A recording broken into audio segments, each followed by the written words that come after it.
It's hard to resist.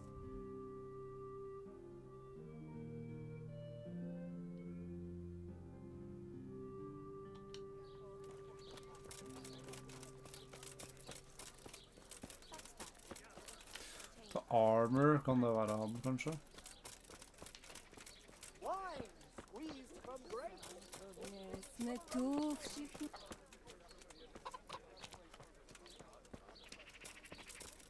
Garlic, onions, mushrooms, Good men, asparagus. good Come right wines. up. No need to be shy.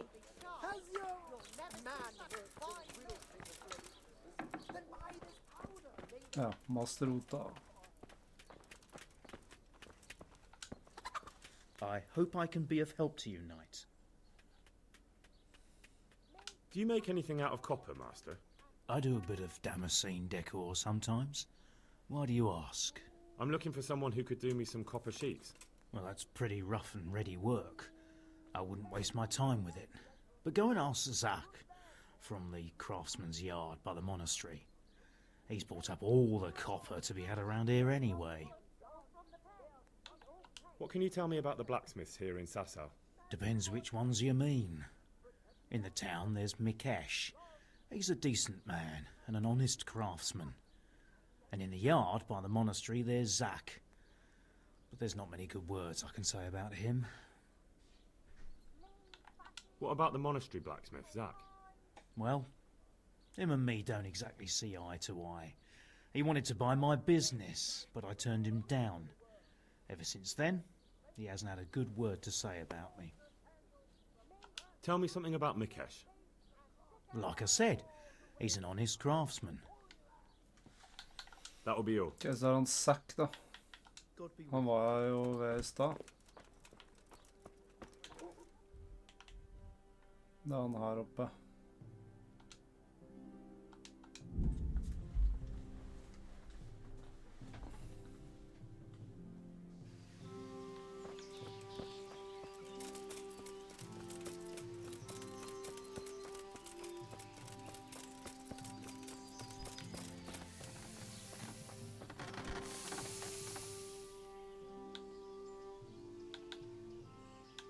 So back to that copper. What?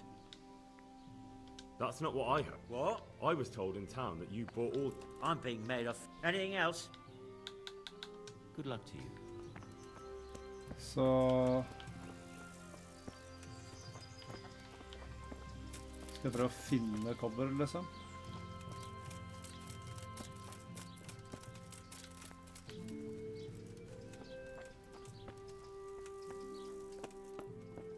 Hey! What do you want here? Hop it or I'll call the guard. You want something from me,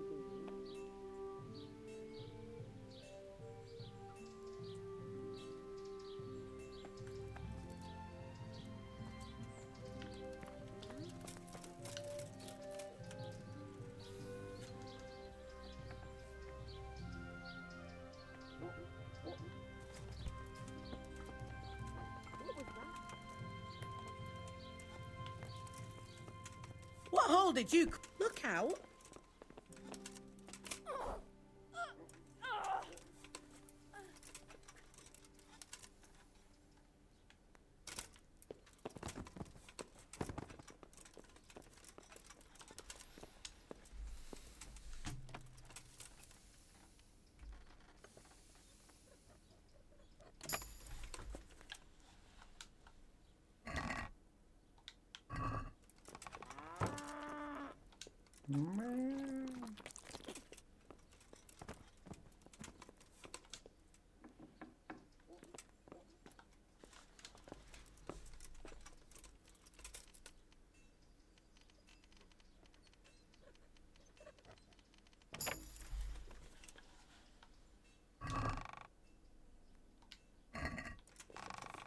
Er ikke dette huset hans? Det er jo rett ved siden av blacksmithen.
Your father says you don't work any copper. We don't. I've heard differently around town. They say your father's bought up all the copper to be had. Are you calling me a liar? Or my father? You're asking for it, boy. You're right. It's nothing to me either way. Right. So clear off. I mean, beside the fact I'm here on behalf of the Royal Burgrave Sir Radzig Cobbler, investigating a grievous crime against the Crown. What? What are you talking about? I'd let you read my Bill of Authority, but I doubt you're educated enough to understand it. I'm so sorry. I didn't realise. If I'd known, of course I wouldn't. I mean, you understand, don't you? Stop prattling, for God's sake, and start telling me the truth. What's the story with the copper at your Vad forge? står det där? You're right. We do make copper sheets here at night. So why all the secrecy about it? Father forbade me to talk about it. I don't know why. I didn't ask. Who buys those sheets Står for you? det ved siden av hører på I at du don't snakker, know. liksom? I've never set eyes on him. Father doesn't like to talk about it. Your father has some serious explaining to do. I'm so sorry. If I'd known who you were, I'd never have taken such liberties. Never mind. You weren't to know who I am. You were just protecting your father's business interests like any good son. Thank you. God be with you. So back to that copper, Master Blacksmith. What? I thought I told you I don't work with copper. Your son put it quite differently. What's that? What are you blabbering on about? Don't be angry with him. I didn't give him any choice. All right. I suppose there's no point lying. We do make copper sheets here, and I wanted to keep it quiet. Why? Pays me good money, and the people I do it for. I wouldn't want to get on the wrong side of them. Did they threaten you? They didn't have to. Just by the look of them, I could say I needed to shut my mouth and do what they wanted. And did they ever tell you who they were? Do you know where to find them? I know a little. But show some understanding. There's nothing but trouble in it for me. I'll lose the work and be left looking over my shoulder for some thugs to come and burn down my house. Or worse. If you don't cooperate, you'll be getting a lot worse than that from me. There's no need for threats. We can both benefit here. If I tell you everything I know, you can help me with a certain small matter. One that'll cover up for my loss of earnings. You've got cheek. Not only are you in with the counterfeiter gang, but you lied to me on top of it. You should be on your knees begging for mercy right now, not trying to make a profit. I didn't know what they were doing. But now you do know, and you've still got the cheek to try to strike a deal with me. So Radzig's definitely going to be hearing about this. Threaten me all you want, but I'm just trying to protect my livelihood. I recently tried to buy Master Armourer Otto Rabstein's business for my son Vitus, but that old fool wouldn't listen to reason. He said he couldn't understand his legacy being taken over by a clod like my Vitus. Despite the insult, I doubled my offer, but Master Otto still wouldn't budge. And what is it you need from me? I thought I'd show Otto that Vitus isn't such a dolt as he thinks, but for that I need someone experienced in combat. Well, that doesn't sound so bad. What's your plan? Otto's busy making a very pretty suit of armor for the bailiff. So I was thinking, if we could show that pretty armor of his is absolutely useless, he'd be disgraced. And how am I supposed to see to that? Well, I'd reckon we'd arrange a duel of champions with bludgeons. You'll put on Vitus's armor, and Otto will send his champion in that tin shit of his. You invite the bailiff to watch, and Otto will be made a laughingstock in front of everyone. And what do I get out of it?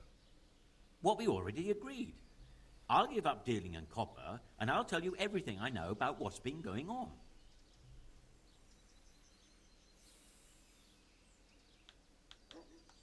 How about if the armor for the bailiff mysteriously went missing? Jesus Christ!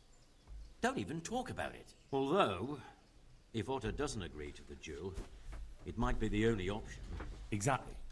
And if you want to wreck Otter's reputation, not keeping his promise to the bailiff could be even worse for him than your idea. You're right. Do whatever you think fit then. But if the armor gets, lost, don't come to me afterwards. I know nothing about it, right? Of course. About that copper. I told you everything I've got to say. I'll be on my way. I can't.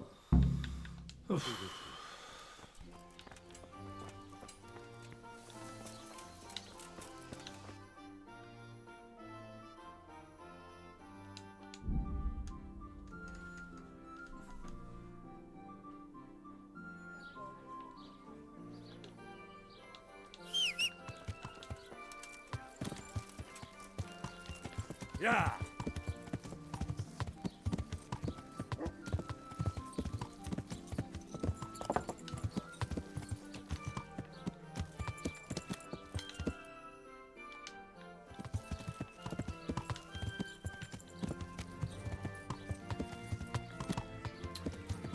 Stæle armoren, da.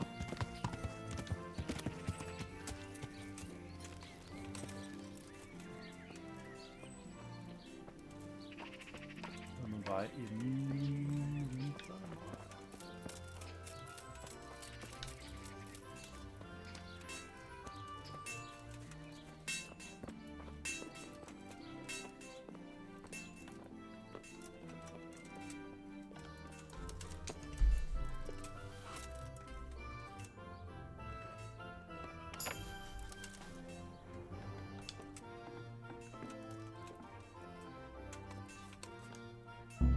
Very hard.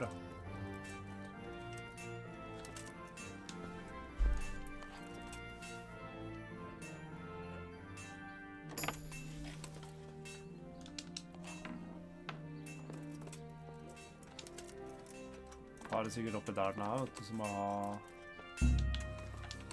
må nøkkelen.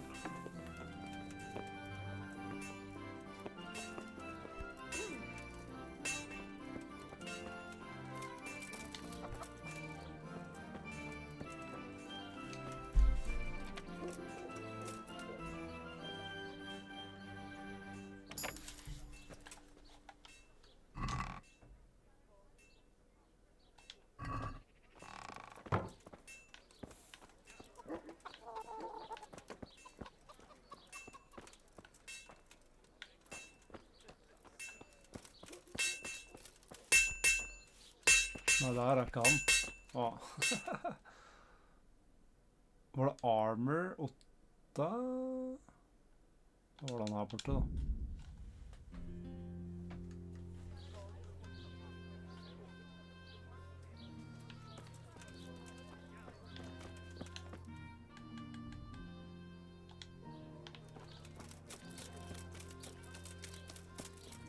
Det var rane feil fyr.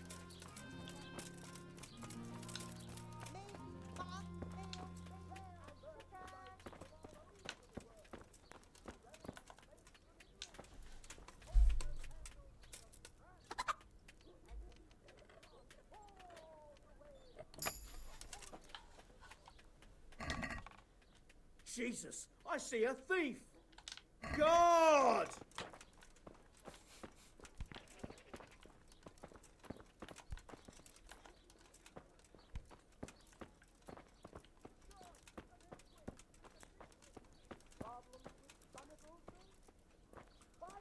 Kan jeg få finne ut hvor den armoren hans er da?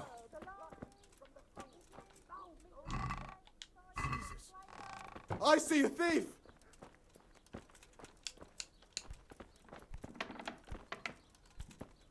God! Hey, you! Don't Come here, move quick. a muscle. There's a thief over there. Sånn er her oppe sikkert. Where could he have vanished? Got you at last. What? Don't play this. 300. Oh well. You purge and spread.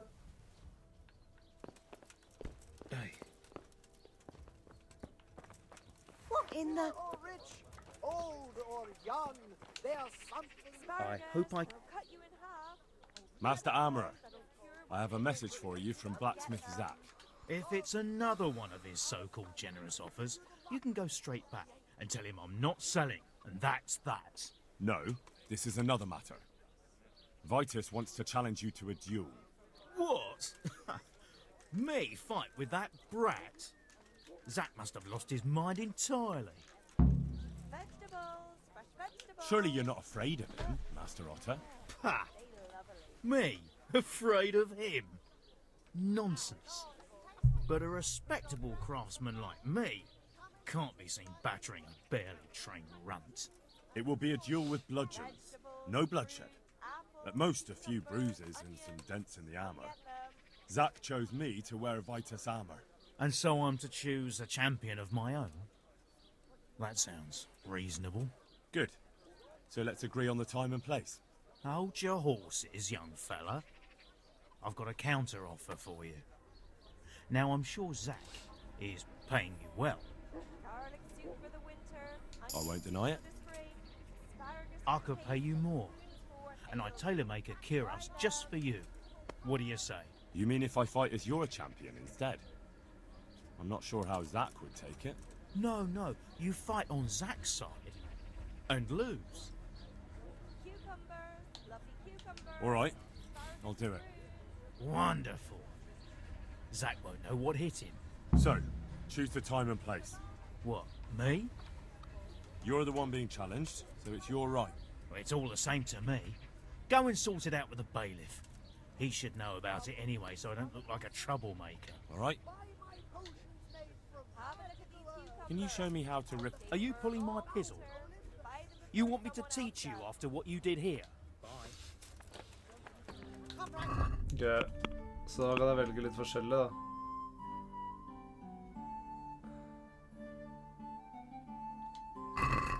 Ja, vi må se. Bare...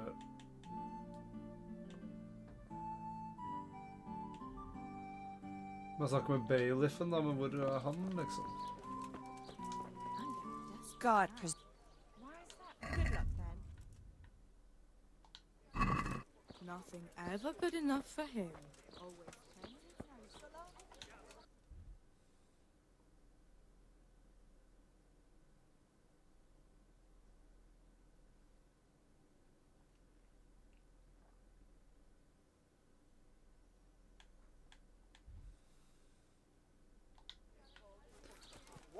Så jeg hater at det ikke er markers og sånt. Hvorfor må bare gå rundt i blinde, liksom? Det...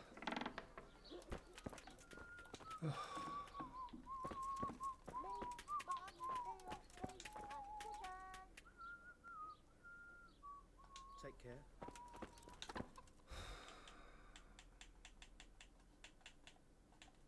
Ja. Trykker 1000 ganger, liksom.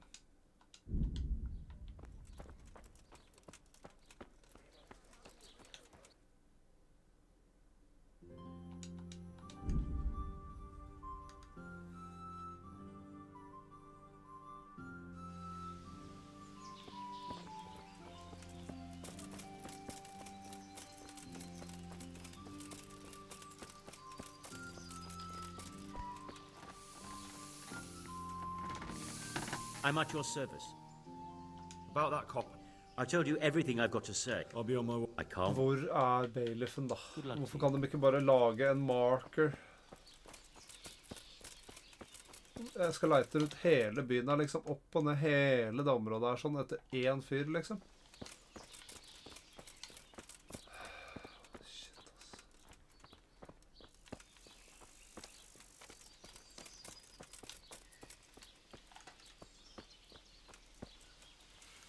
Jeg orker snart ikke mer av det drit der, ass.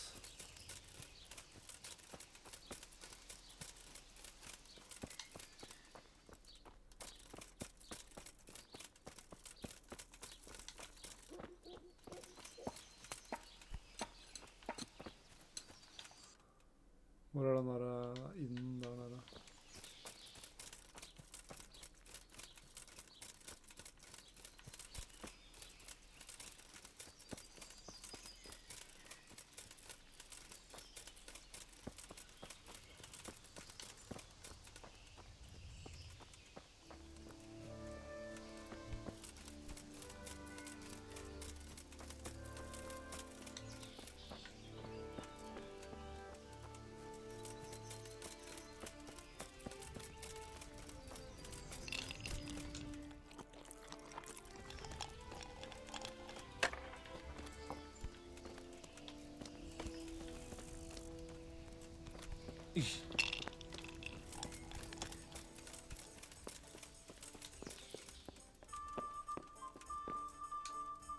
I hope I can be of help.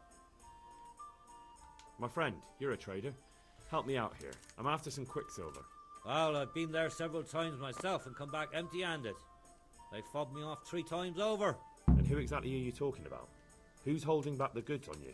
The monastery overseer, or his assistant, more like. So what did the overseer have to say to you? Nothing. Apparently he doesn't deal in such trifles. Leaves it all to his assistant, the pompous git. Surely such valuable material can't just vanish. Where can it be? I wish I knew. Every time I ask for the red paint, there's a different reason why they haven't got the quicksilver to mix it. Once they said the goods never arrived, and another time that the wagon carrying it was ambushed.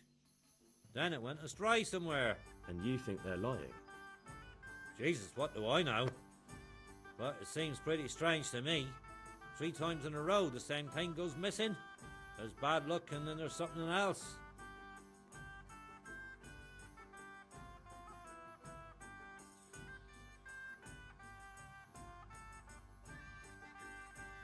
What do you need quicksilver for? I don't. They do. To mix up the red pigment for me. I'm painting the church in Ujits. Can you imagine how stupid those biblical scenes look without red? Not really. Then be glad you can. My eyes hurt just to imagine it. That's all I need to know for now. Ah. But when you care to buy something before you go, or play a game, I really need some money. Why not?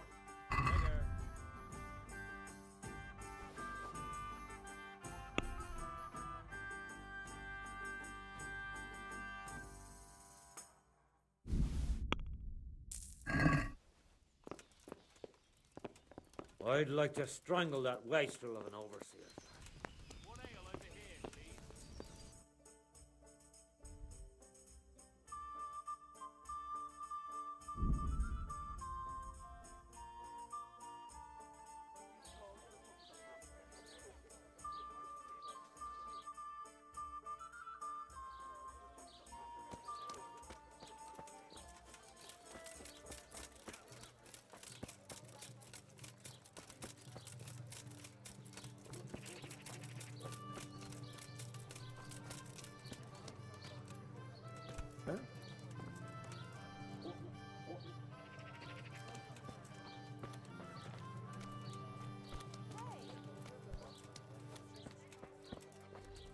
God be with you. Are there any problems around here I might be able to help with? Well, depends what you're willing to do. There was one troublemaker around here not long ago. We dealt with him. He was selling some relics he claimed were miraculous. But it was nothing but worthless trinkets. The villagers sent a Men bloody questar är swindler jävligt. packing so fast you Jag can bara see går his runt här heels och from pratar med dust. massa random folk. All the way to Ledechko, I believe. I reckon he won't last long there either. And it occurs to me... Nå er det sånn der snacks med baconsmak. You must know Fritz and Det var that's ganske not billig, all. så. Of course, it's your own Skalitz folk need the most help. There's some of them Det at var the ikke så monastery. digg. Talked to Johanka a few times. Jeg vet ikke om det her hadde ikke så mye She's working smak. her fingers to the bone taking care of the injured ones there. I'm sure she'd welcome some good Samaritan who'd lighten her load. That's all I can think of. Ja, God be with you. kinoen har jo best popcorn også, spør meg.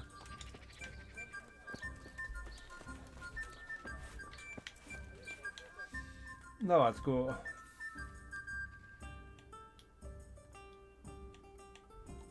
The Bailiff. Hvor er han, liksom?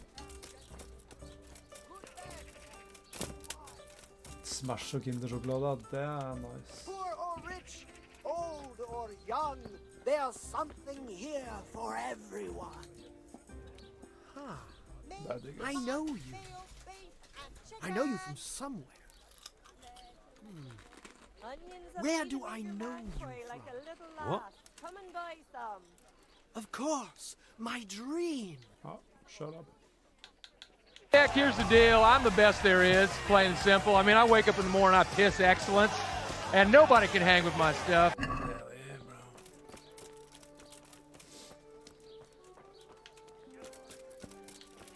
Bailiffen burde vel bo rundt her, da.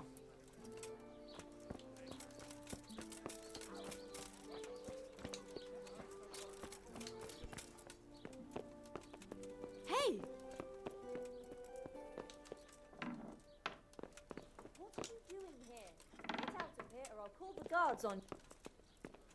Kanskje jeg bare må gjøre noe sprell, og så kommer bailiffen.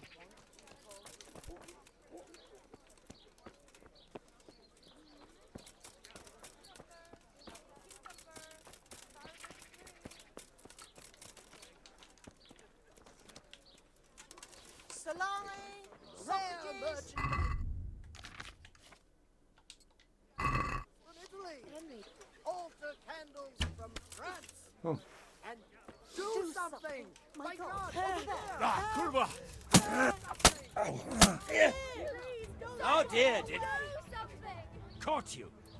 Well, you won't forget this in a. All right. You've paid. Help! Over here!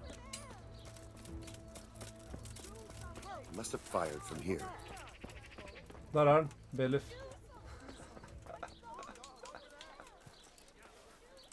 Dere med investigator etter at Fucker han ble must have tatt. fired from here.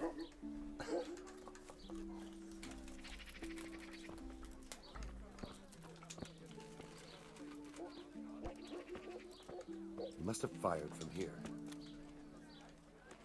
He's gone. Det så bugga å spille her.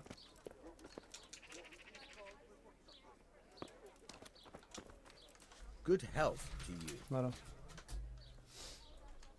I'm here on behalf of blacksmith Zach. Zach? What does that madman want now? Don't tell me. It's another complaint about the Master Armorer. Well, you can tell Zach if you waste another minute of my time with that pathetic feud of his. I'll have him up for disrespecting the office of the bailiff. No, it's not a complaint this time. In fact, Zach came up with an idea to settle the dispute once and for all. Is that so? Well, that's a different kettle of fish. That's just what I was after. You have my full attention, friend. What's his plan? A duel. Jesus Christ! Has he lost his wits entirely? Don't worry, Goodman Bailiff. No one will get killed. It will only be a duel with bludgeons. Zach chose me as his champion. I'll be wearing a suit of armor made by his son, Vitus, and I'll fight Otter's champion. Whoever falls first, loses. That sounds like a fine spectacle for the village green. Naturally, I'll have to be present to ensure nothing untoward happens.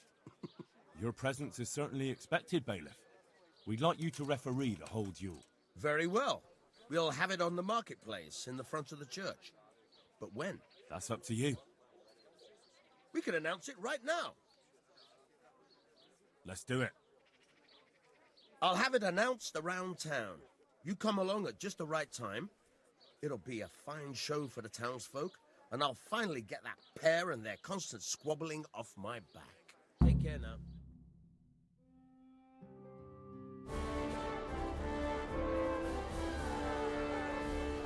Good citizens of Sasau, our township has long been plagued by a protracted dispute.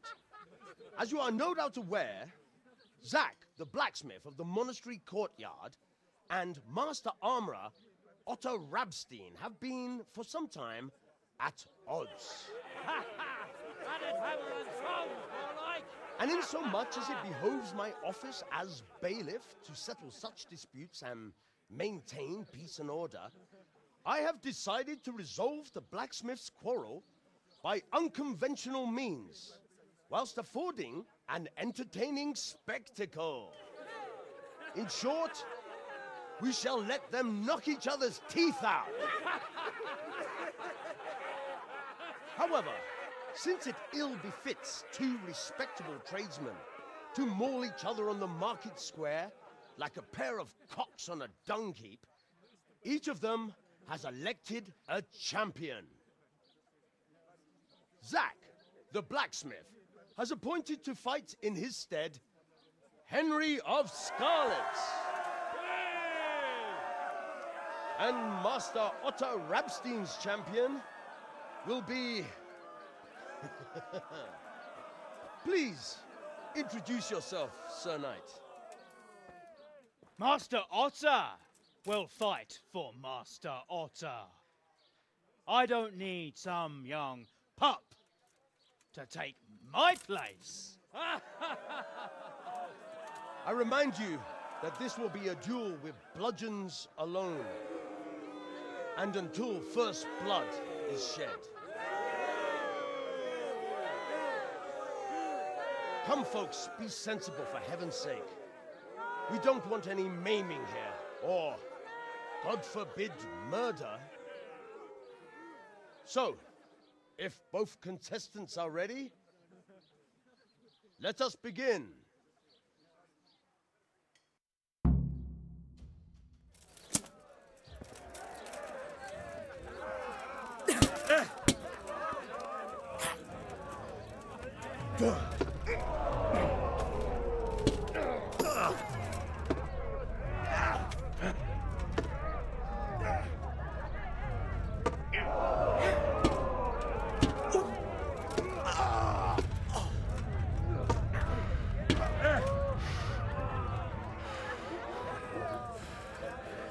Quit!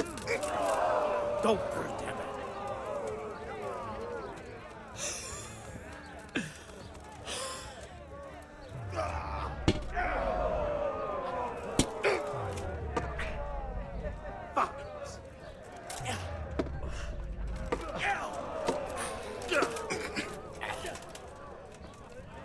Now.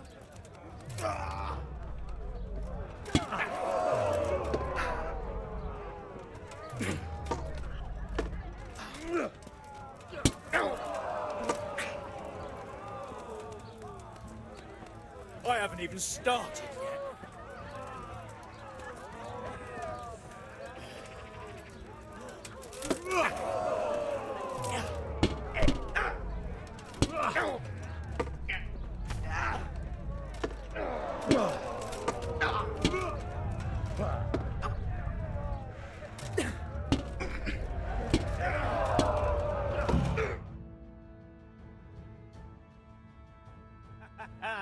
You kicked that old bastard's arse, Henry.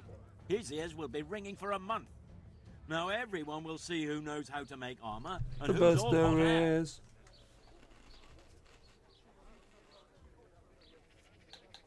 You shouldn't speak so disrespectfully about Master Otter. He fought bravely. No need to get worked up about it. You've got to savour the victory, haven't you?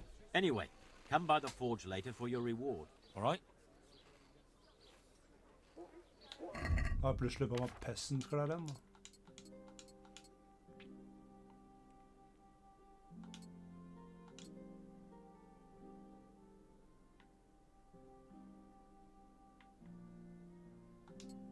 Wow, den der er dritt.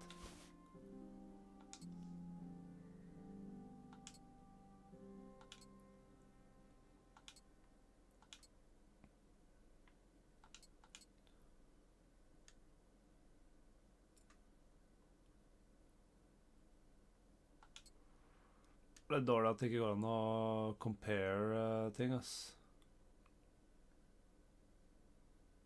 På en enkel måte, liksom.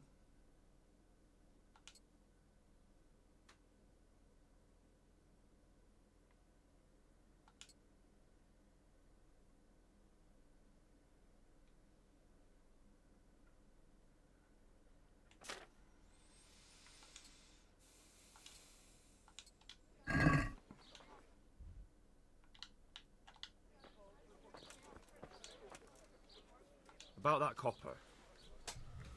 I told you everything I've got to say. I made you... I'll be on my way. I can't wait. See you later.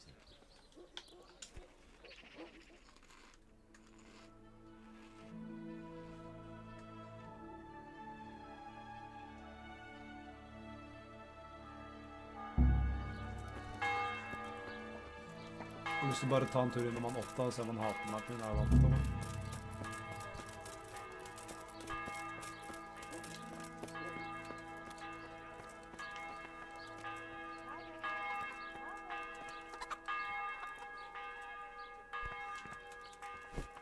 Dad! What are you here? Do you take me for a fool?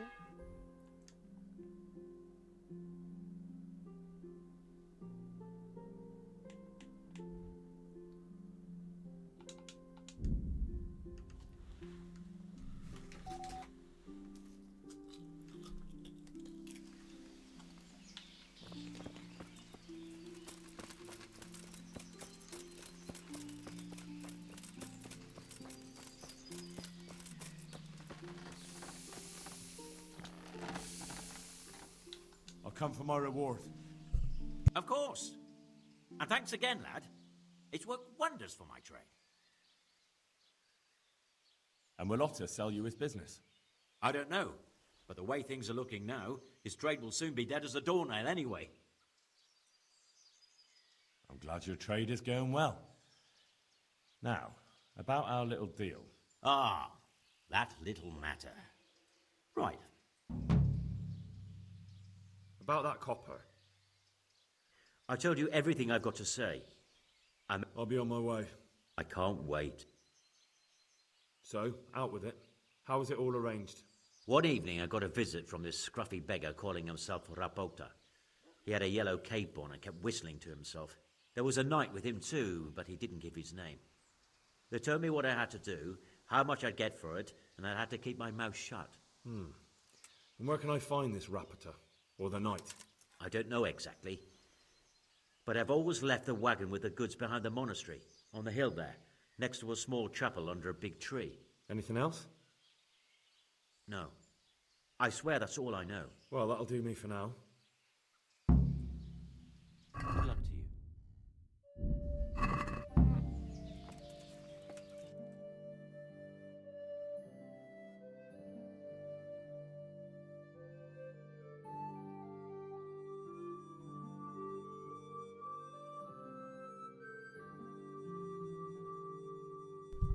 Faen, mye greier nå, ass.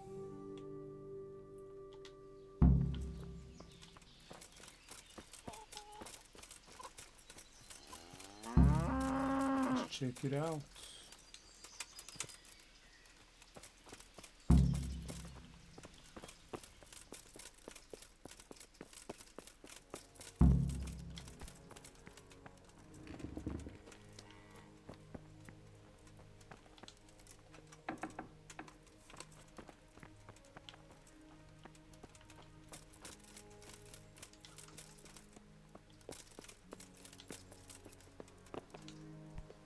I'm at your service, Sir Knight.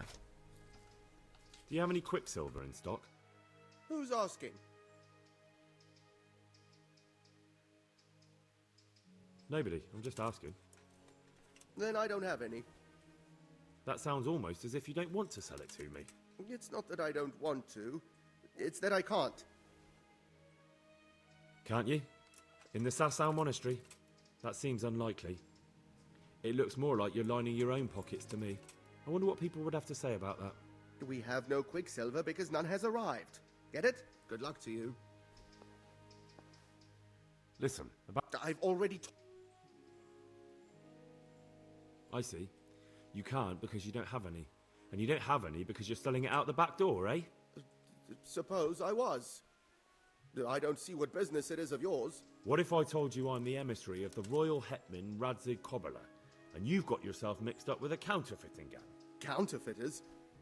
Meaning what? Somewhere around here is a counterfeiter's workshop. They need the quicksilver to make fake groschen. What have I got to do with the forger's shop?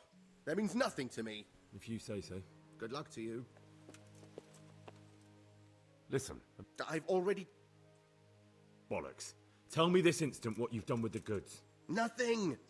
And I'd advise you to calm down. We're on hallowed ground. You're a fine one to speak of hallowed ground, a lying thief in monastic robes. What next? A whore dressed as a nun? This is blasphemy! I'll give you blasphemy. I'm sure you know what our Lord did to the money changers in the temple. What do you mean? You're not going to hurt me, are you? Tell me what's going on here and I won't have a reason to. Jesus. But I didn't know anything about any counterfeiting. For your sake, I hope that's true. Now tell me what's been going on.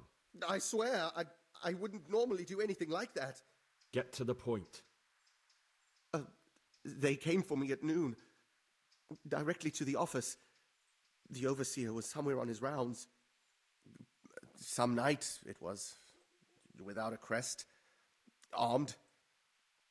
He called himself Sir Jezek, and he had a lackey with him called Rapota, a scruffy fellow with a yellow cape. Always whistling he was. They told me they wanted all the quicksilver we order for the monastery. Of course, I told him that wouldn't be possible. And then what? Did they threaten you? Not at Hvem er han first. duden som står der og They tried to kikker? bribe me, and when I refused, they started threatening. How did you hand it over to them? I take it up the hill behind the Se monastery. han skuler på oss. There's a big tree there with a small chapel underneath. Sometimes Rapota is there waiting for me. If not, I leave it there. What did they threaten you with? They said they know people in the monastery. That they'd have me thrown out and beaten for stealing. And you had been stealing? I mean, before then? You know how it is. I work my fingers to the bone and they pay me a pittance. So they knew about you? Yes, they knew my name, everything. Very well. Thank you. May the Lord watch over you. Okay.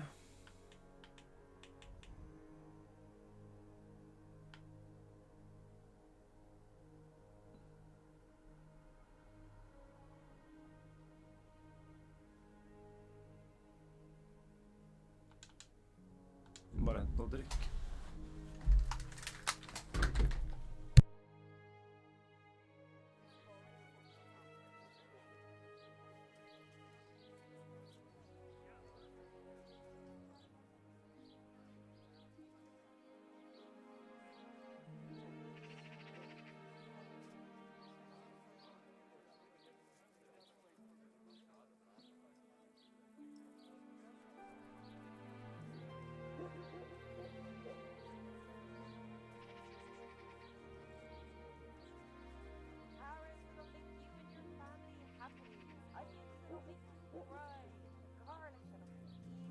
Our Lord's tasty, good on bread and for frying.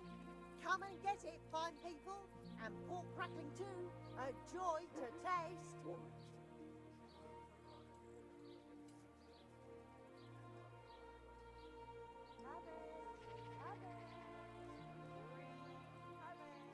From the yard or from the wood, lean and fatty pork, chicken and beef. We have it all. Come and see.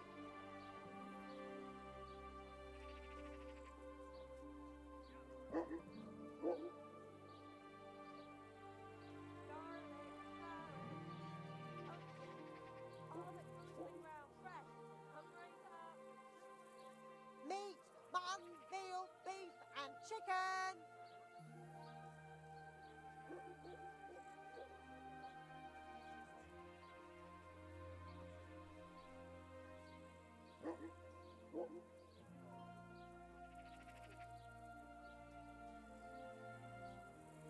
Salami, sausages, meat of all shapes, sizes and flavours.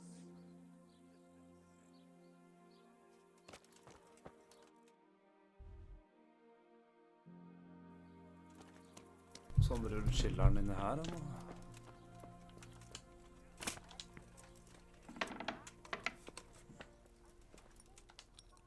Greetings. What business have you? You look different, Master. So as to fit in. I don't want it known that I'm in town. Why? I don't want to alarm our prey. Gossip spreads quickly, and if those scoundrels learn we're onto them, they'll flee. That does make sense. So what have you found out so far? I found out where they get the copper sheets from. Really? So tell me. It's the smith on the monastery craftsman's yard. He supplies the counterfeiters. Do you know how he gets the goods to them? No. All I know is that someone called Rapota collected the goods. Not much, but it's a start. At least it's not a common name. Listen, Henry, I had another thought on the way here. Those counterfeiters have to have a punch die to make the fake coins. Yes, of course. That's sophisticated work. There's a man I know who works at the monastery yard, Master Engraver Jerome of Silesia. You don't suppose that he's... No, not that, God forbid. I know him well. He'd never do anything like that. But he runs an engraving workshop, so he might have heard something. Very well, I'll ask him. But ask with tact. I don't want him getting offended. And I prefer you not to mention me at all. I'll try to think of something. I found out where they get their quicksilver from. You were right, it was the monastery.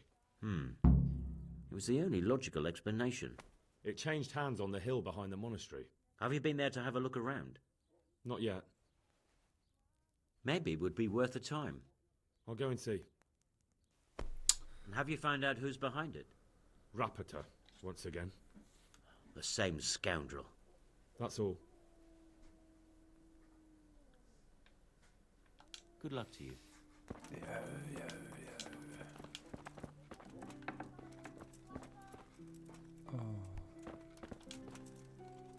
Hater når andre folk skal åpne dører, ass. Det tar så lang tid.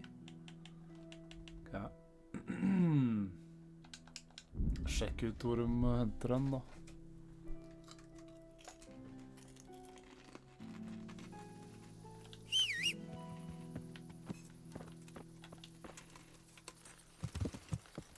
Yeah.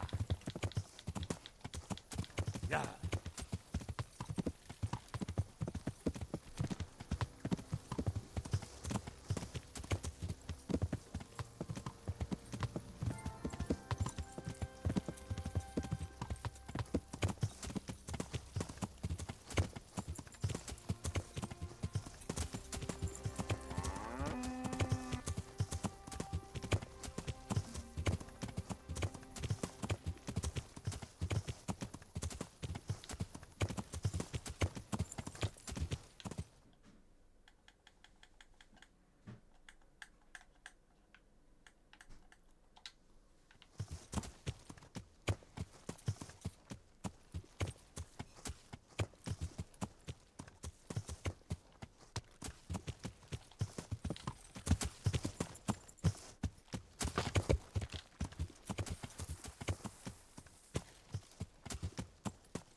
Der det jævlig da.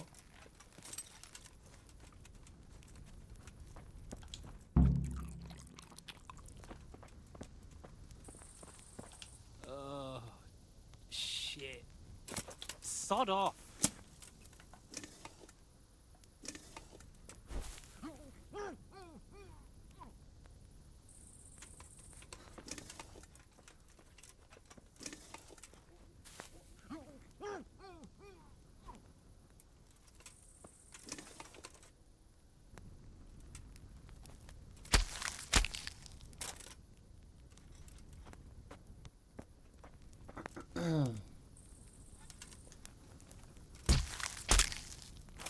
Den lyden da.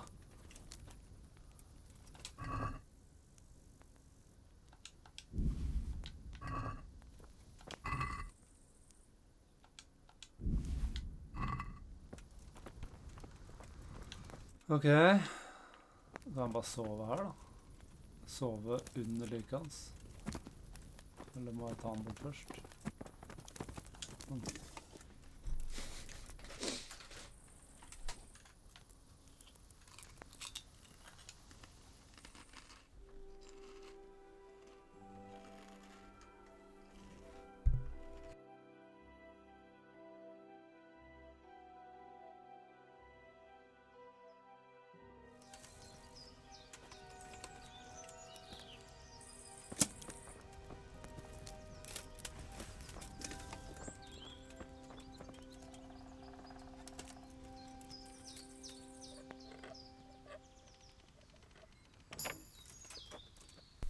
Ja, jeg har sett på det på YouTube. Jeg synes ikke det så bra ut, jeg, altså. To be honest.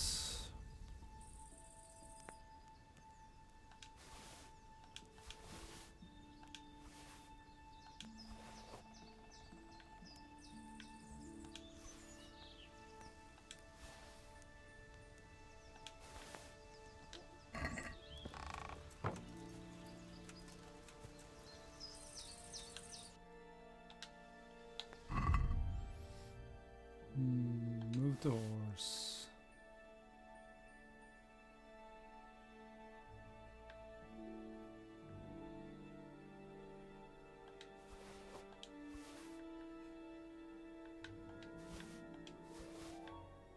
Human ear.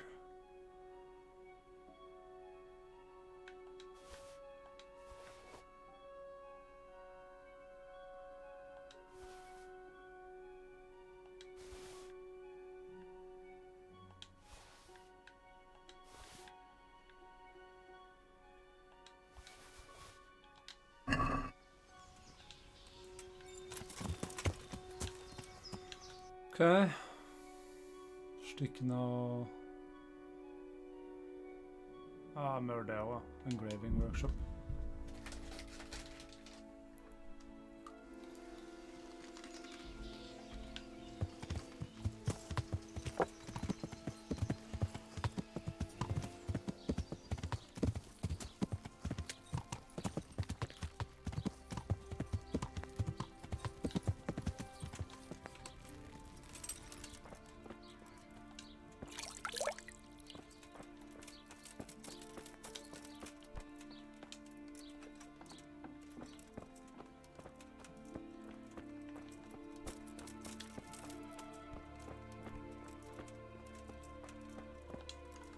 My respects to you.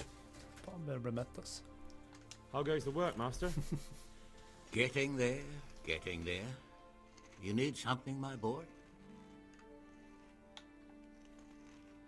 You've got quite a large workshop, Master. You don't do all the work alone, surely? I'm usually here with my apprentice, Florian. Of course, by simple observation, you'll note that this is not currently the case, and I'm here alone. Which means that either I'm a liar or something out of the ordinary has occurred. I see. I think. So what's happened to Florian? He shares the fate of the pharaohs for today. The fifth scourge of Egypt did smite him, the plague. Or so his message advised me. Jesus Christ, the plague? Do remain calm.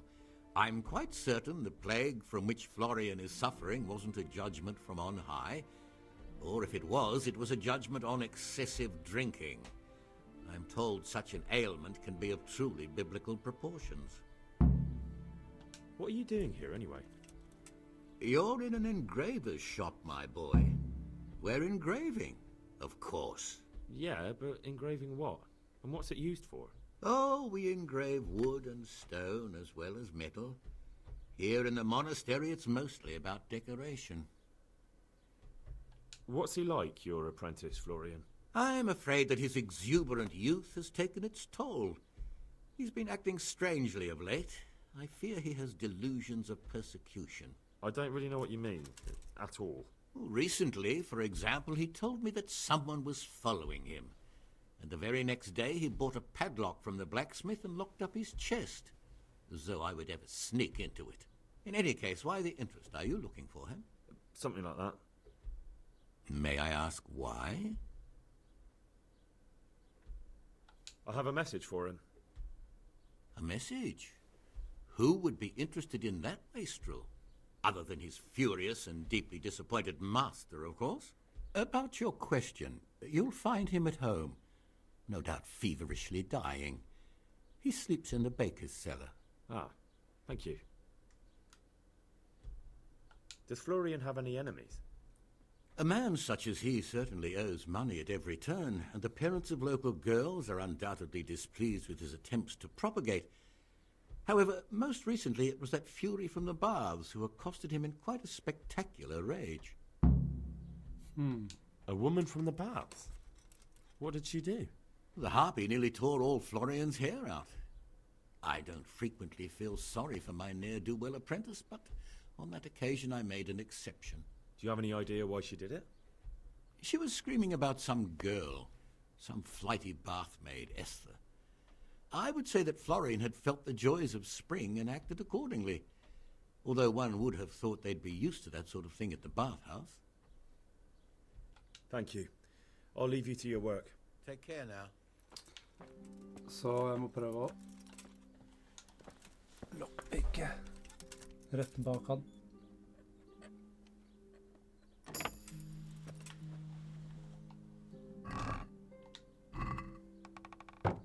Back trouble?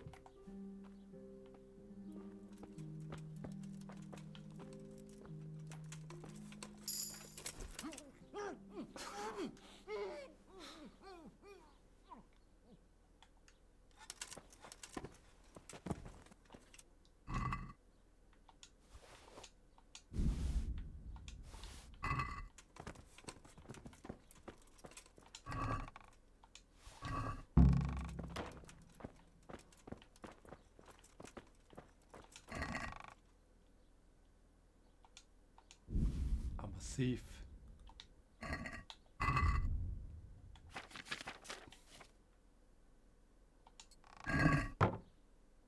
Det her er mynt.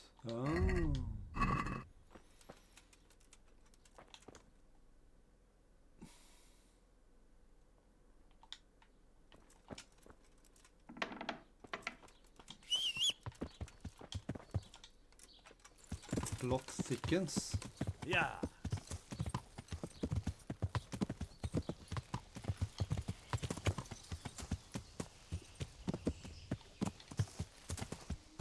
Finner vi disse gærningene som lager fake mynter. Ser ut som jeg er på god vei her.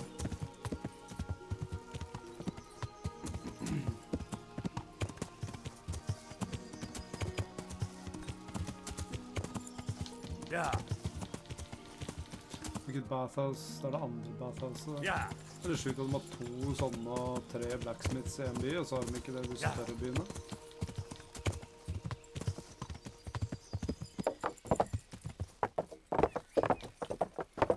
Litt rart.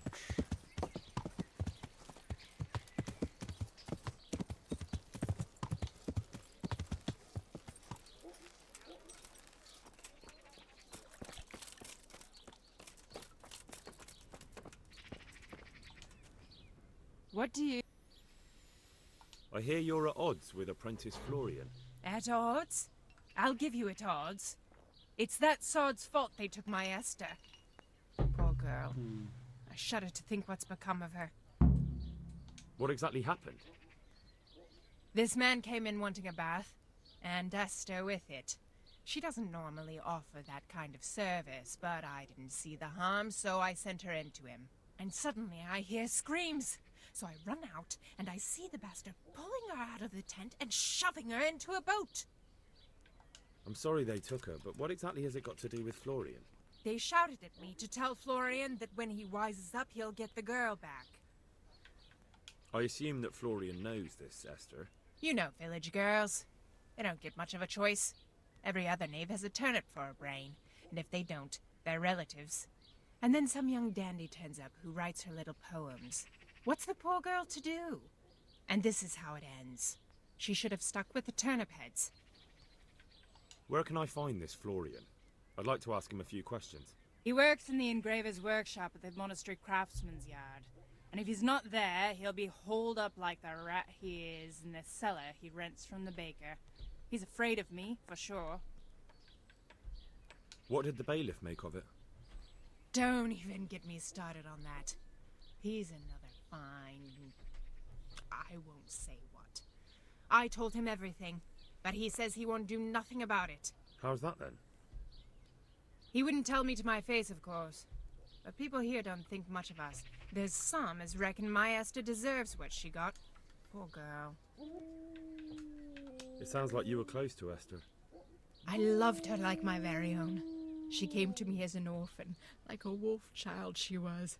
I raised her and taught her and gave her a job, and now she's gone. Who knows if she's even alive? I'd like to know more about... Goodbye.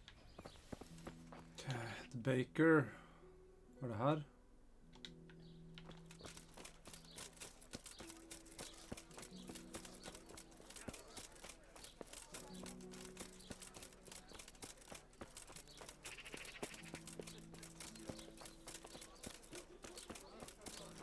Baker fra Østre Aker.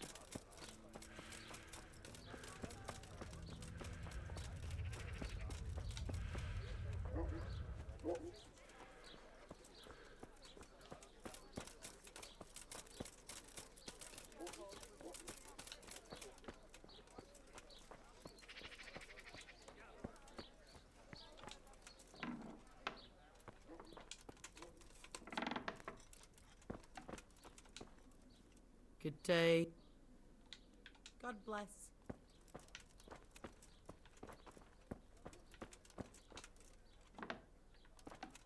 The basement, sa de. Er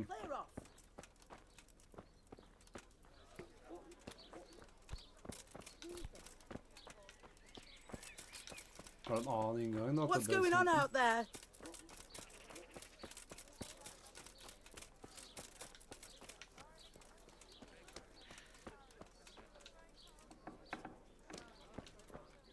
Jesus Christ be praised.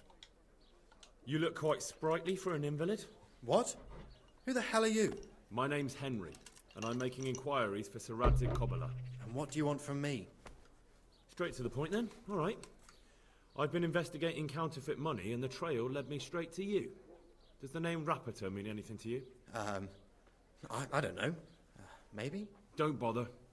I know you know him. You make the punch dies for the counterfeiters. How do you hand them over? Do you know where their workshop is? I can't say anything. I'll deny everything and you've got nothing on me. No evidence, just accusations. Counterfeiting is a crime against the king. I don't have to prove anything to have you dragged straight to the executioner. And what if you're wrong? What's then? Under torture, everyone confesses, whether they did it or not. You'll never know for sure. I already know for sure. You admitted it yourself a moment ago. I won't tell you anything just the same. I can't, even if I wanted to. Why not? Those bastards kidnapped Esther. If I don't cooperate, they'll kill her. I'm sorry about that. Me too. Listen, I'll tell you everything, I promise. But only if I know that Esther's safe. What, so I'm to go searching for her in the woods? I know where they're keeping her, but nobody will help me. And what can puny little me do faced with those strapping great villains?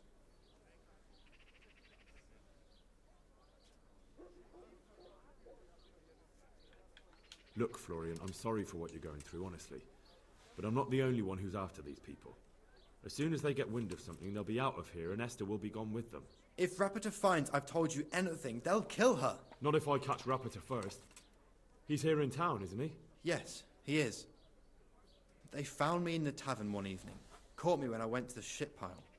They started to badger me about working for them. They? Yes, Rapiter. And a knight they called Sir Jezek. And then what? They explained what they wanted from me, and I told them to sod off. I'm guessing that didn't go down too well. It wasn't all that bad. They just threw me on the dung heap and left. I thought it was just a drunkard's joke. But then they took Esther. Where will I find Rapiter? He's usually wherever I am. What does that mean? He watches me. Everywhere I go. And when I'm at home, he sits on the bench in the square, watching my house. So he's there now? Hard to say. Sometimes I see him in the tavern on the green, buying supplies. All right. At least I know where to start. And you go to work tomorrow, you hear? Why? Because we have to lure him out. And besides, your master will surely be glad to see you. I have my doubts. Han ligger unconscious. How did you hand over the punch die to them? Rapiter waited for me behind the church. I didn't want to give it to them without seeing Esther first. And did they let you? Yes, although I don't really know why. They took me to a derelict farm in the Skalitz Hills. My poor Esther, they'd scared her half to death. So at least you know she's alive. Who knows? It was a while ago. And they never let her go, even after I did what they wanted. They said they'd be needing more. More punch dies? They wear out over time. They have to be replaced regularly. Why didn't you tell anyone? At first, I took it for a bad joke. And then, when they snatched Esther, there was nothing to be done. I suppose I'd better go. I'd hate the bastard to get away. Go. I hope you get revenge. May the Lord watch over you. Bench in the square.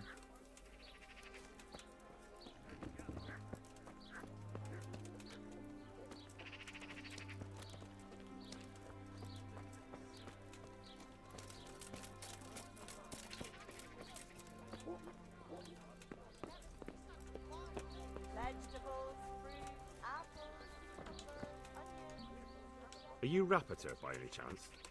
Pardon me? Do we know each other? No, but I'm hoping to change that. Well, I don't have much time right now. I'd best be off. It'll only take a moment. All right then. What do you want?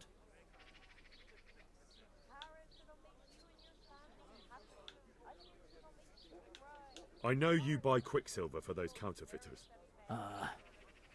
It seems there's no point making excuses. None. Now tell me where their workshop is. Of course, of course. That will be the best solution. So? Let's leave it for another time.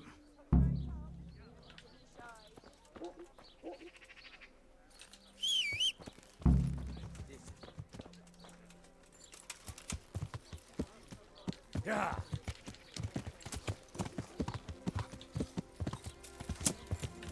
Yeah. Yeah. Yeah.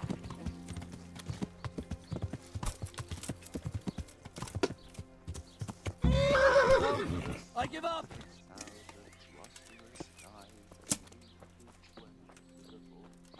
So, are you ready to talk? I will. I will.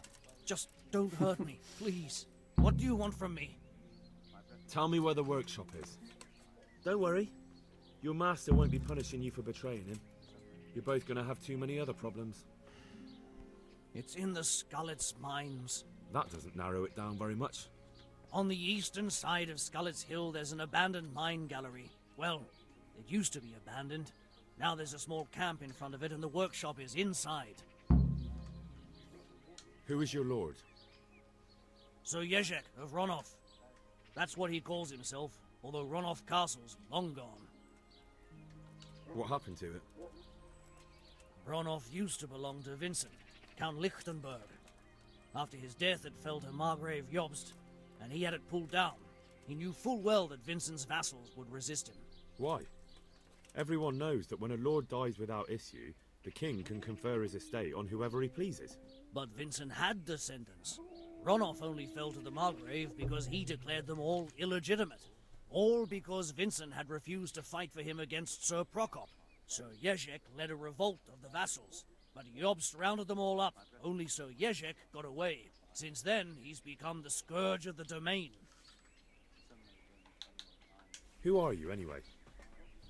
They call me Rapota. I used to be the executioner's henchman in Brno. And how did you come to be serving Sir Jezek? I helped him escape from prison. If I was going to serve anyone, better Sir Jezek than the executioner. So you saw being a brigand's henchman as a step up in the world? I thought if things changed and he stopped marauding, he might get Ronov back and take me into his service. Well, after this little escapade, you can forget about that. You'll be lucky if you don't end up swinging on the gallows. It's all the same anyway now. I've betrayed him.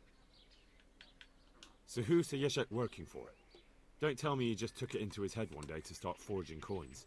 That's not for me to know. Sir Jezek was on speaking terms with various lordships. Such as? We were often guests at the monastery, but I slept in the hayloft, so I heard nothing. And apart from that? In the camp, you'd occasionally see a Hungarian nobleman. Ja, det handler I don't know what he was doing there, or who he is. Jeg husker ikke hva han heter. I think I've heard enough. Can I ask you something? Yes? I don't want to hang. It's a horrible death. I prefer you just kill me here and now. Ah, you're not worth tainting my sword with your blood. Now get lost before I change my mind. Stop waving that weapon around here, or I'll go and get a guard. Do you hear me? Put it away. Ow! Watch where you're going. Ok, da skal jeg gjøre det alene. Ok.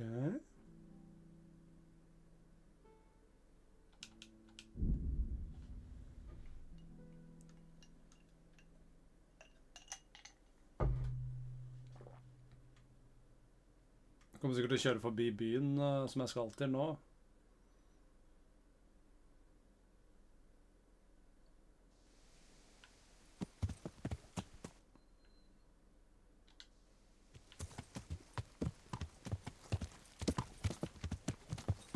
Ja.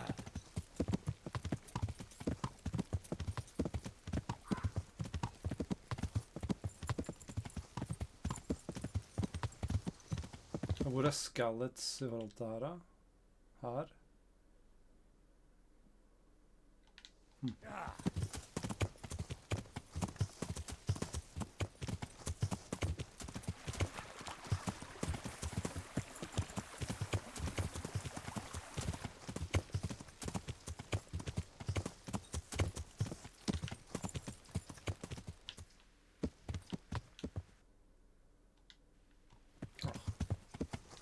Yeah.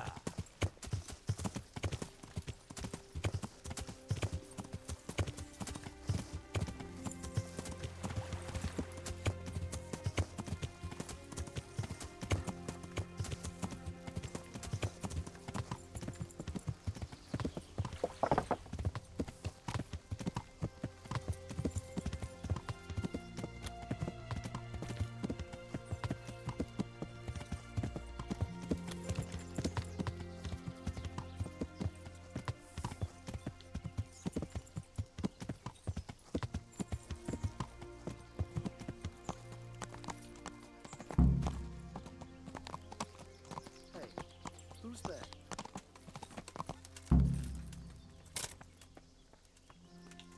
Har jag några pilar equipped eller?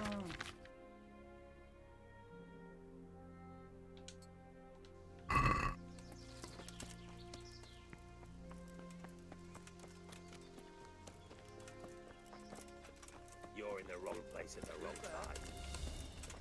Bring it on! Fan.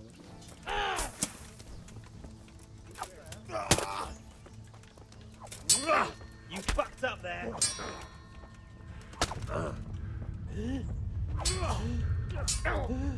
Curses.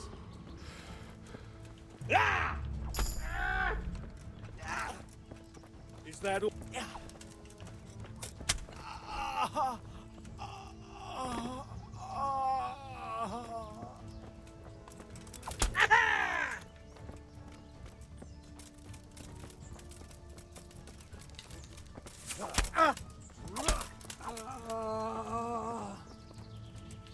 Dear God.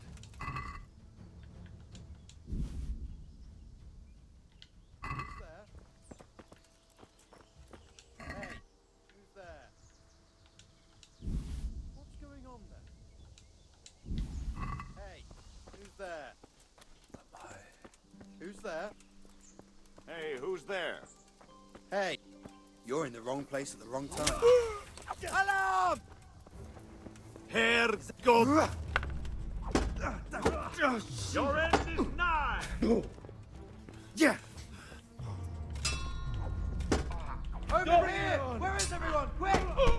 Han der og banditt. Come here, Lily. I'm over here.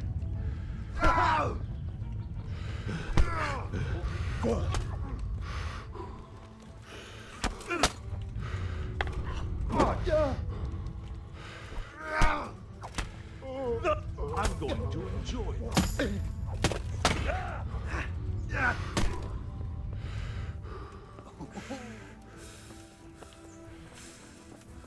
Go.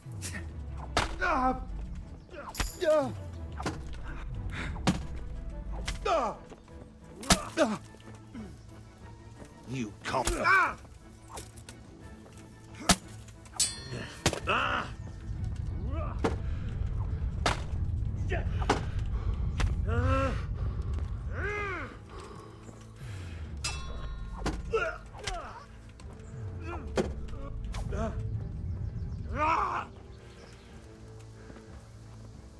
You're dead.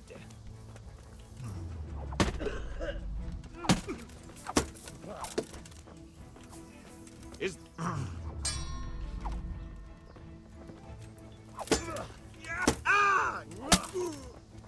fuck it!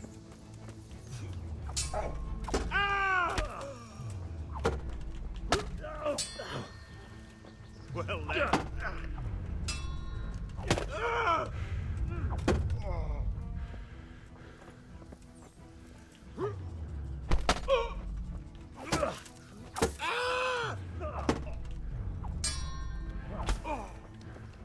Damn!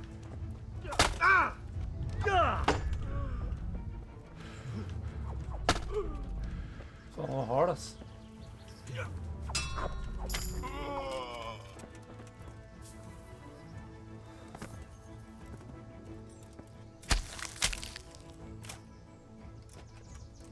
Ok, så plutselig så er det lettere å fighte. Jeg vet ikke helt hvorfor, men...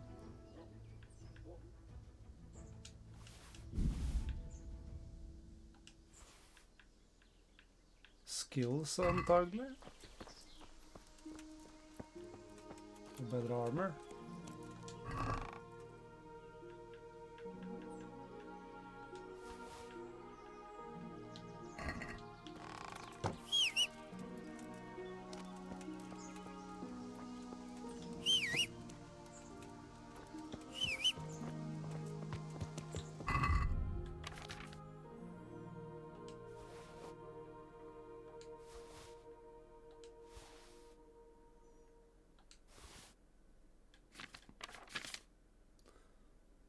Hvordan kommer jeg inn i hestegreia? Inspect horse. Jeg vet ikke hvordan jeg kommer inn til hesteinventoren.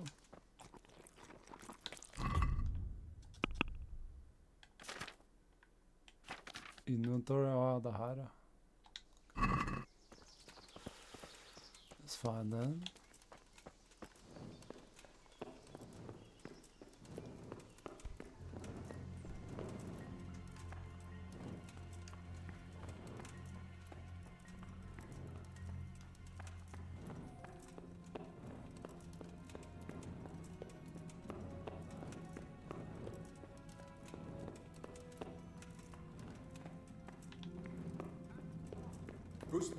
You're in the wrong place at the wrong time.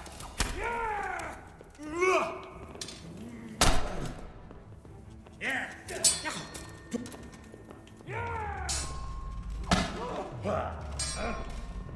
Jesus Christ! Ow! You gonna cry now?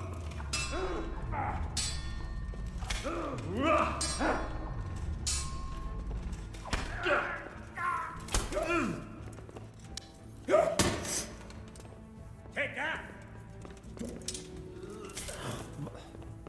Here!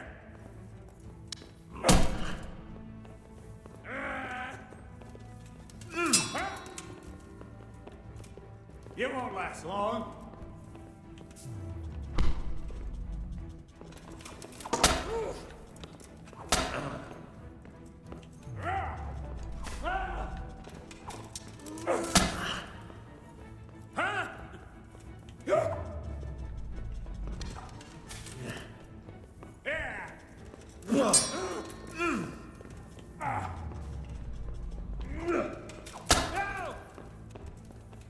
Faen mer de tåler, ass.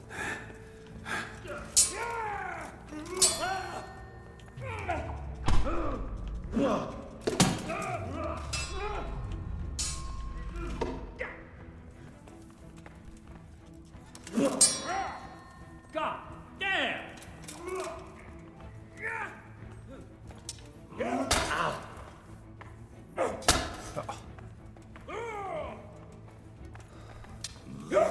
Jeg så lei av det der greiene der.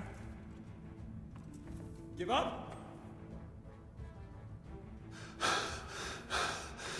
Slå.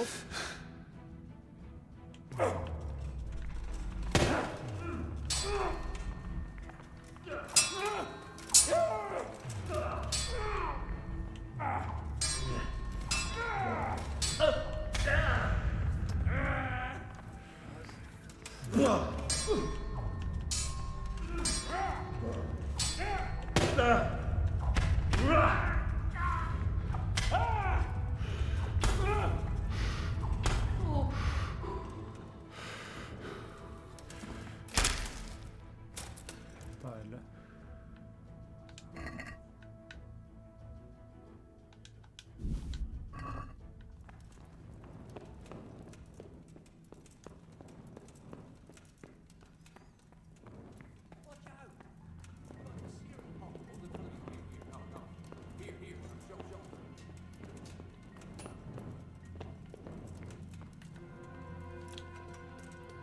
We have to make at least another 3 score and another, but 3 would be better.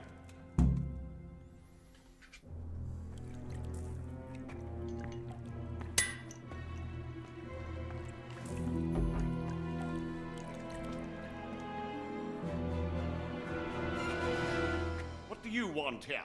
I don't know you. I'm here at the command of the royal hetman, Sir Radzig Kabila. Radzig Kobila, the king's hetman. I see. I'm here to place you under arrest. I gathered as much. And you came alone. Ha! Very daring of you, I must say.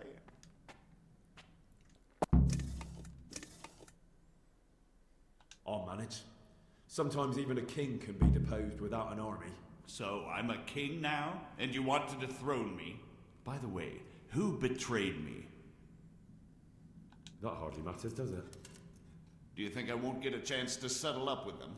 But I hope you don't imagine I'm just going to follow meekly after you like a lamb to the slaughter. And where would you want to go? Anywhere. Anywhere else is preferable to Kobila's dungeon. Really? You can't go to Moravia. The Margrave himself is after you there. And in Bohemia, the kings may change, but the coin remains, my friend. What do you mean? Whoever gets to be king, they can't afford to have someone forging money. Do you think I'm doing this on my own? No, but when the kingdom's back in order, and it'll be time to shut this little operation down, they'll be only too happy to let you take the blame. Counterfeiting money gets no clemency. It doesn't matter. Kobila will string me up from the highest tree in any case. Maybe, but you're very shrewd and very persuasive. And you might know a few things that are worth more than your life. It's up to you. Either you give yourself up and try to make a deal with Sir Radzig, or you'll be on the run for the rest of your life. A deal with Sir Radzig? It's true they say he's a canny man. If you cooperate, you stand a chance. Oh, very well then. May as well climb straight into the maw of the beast. So let's go. Master Fafar will be itching to ask you a few questions. Not bad. Good work, Henry. Thank you, Master Fafar. It wasn't easy, I can tell you. I'll take some men and have a good look around there. And what should I do? You should get some rest and go to Rate. In the meantime, Sir Radzig will have this wretch questioned. Maybe he'll get something useful out of him. All right. I'll see you in Ratai then.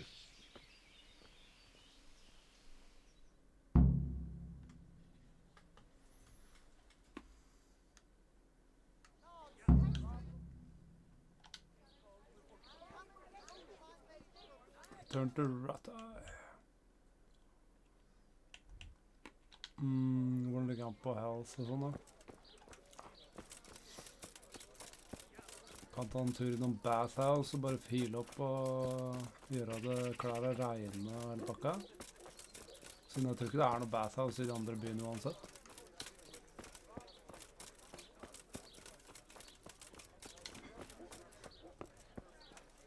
And we all know Henry.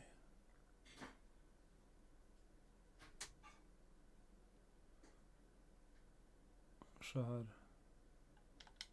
Ja, enda ikke klær opp den situasjonen der.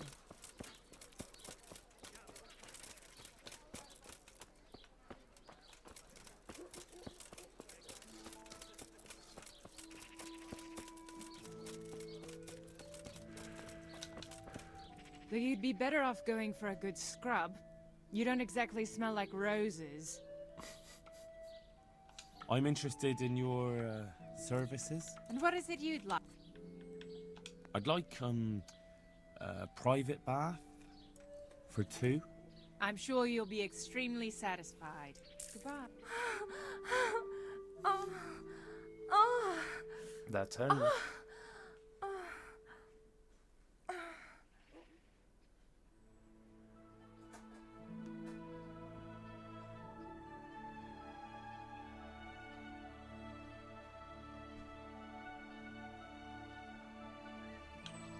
Jeg var ikke sikker på om de lydene da var i det spillet her også, for jeg har ikke gjort det der enda.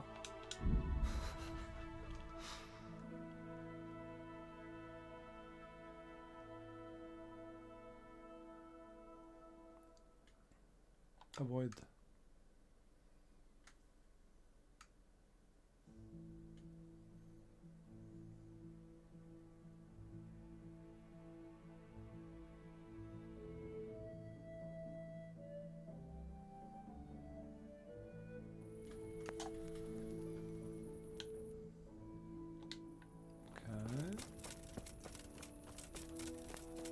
Radzig.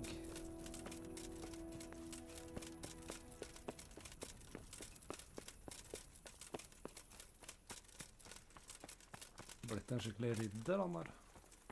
What?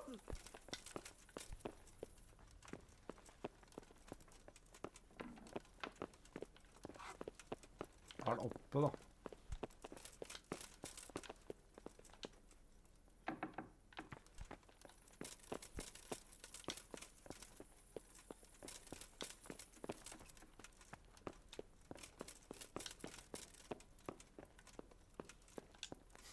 Kan bare gå rundt her mens der han sover, liksom.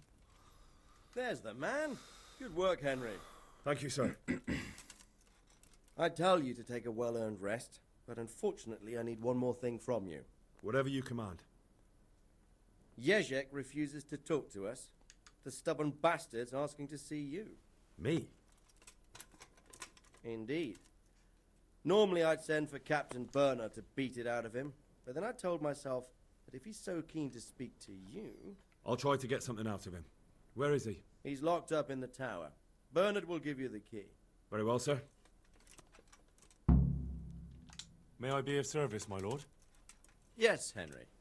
Chief Engineer Fafar has been asking for someone reliable to assist him. The chief engineer? Is it about Scallots? In a manner of speaking. Master Fafar has, well, evil forebodings. I think he may want to send you to the Scallots mines. Can they really be restored? Everything can be rebuilt with enough will and resources. Well, everything except a man. You'll get the details from Chief Engineer Fafar. For the time being, consider yourself his handyman. Certainly. Where do I find... Where? Well, good luck. Hvis ikke det er main quest, så gidder jeg ikke.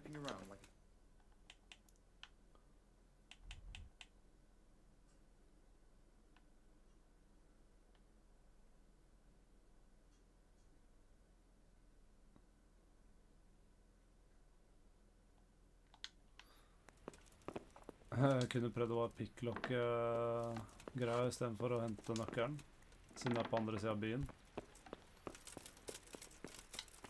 Prøver det, ass. En tårn her og nær, ja. Ja, Bailiff-tårnet.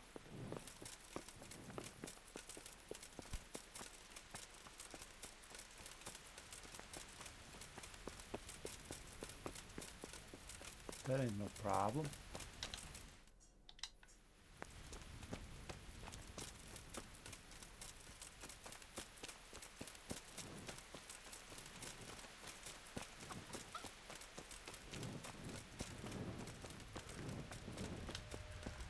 Where were you picked up?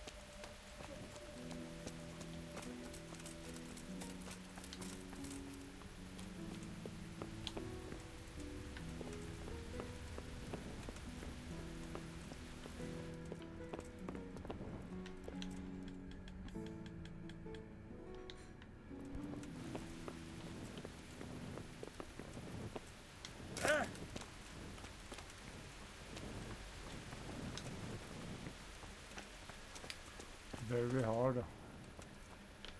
Ok, da. Får jeg gå og hente nøkkelen, da?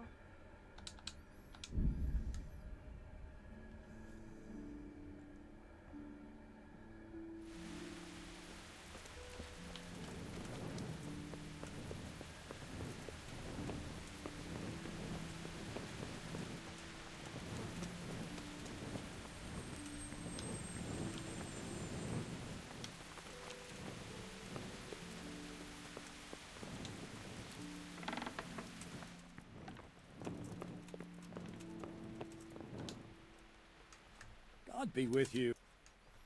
I need the key to Jezek's cell. So Sir Radzig let him have his way in the end.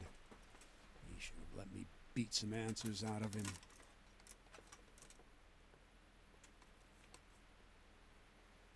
If I were you, I wouldn't question Sir Radzig's orders. Give me the key. Just try not to mess it up. Here's that key. Thanks. Can I ask... What's young Lord Capon like? He'll be the governor here in a few years. Sir Hanush is just as... What's life like in... Till 6. What will become of the Scallots refugees? I'd like to know the answer to that myself. I hope things can settle down quick and you lot can clear off. Thank you. Goodbye.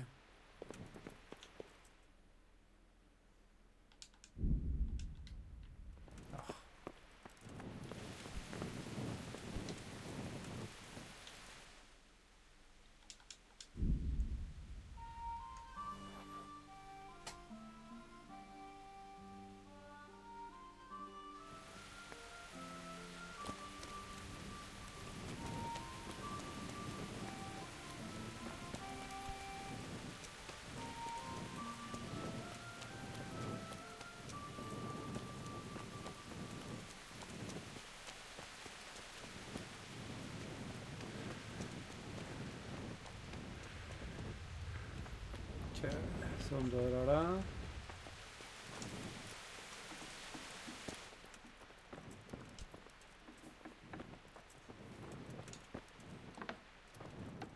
Her kan jeg sikkert stjerne litt.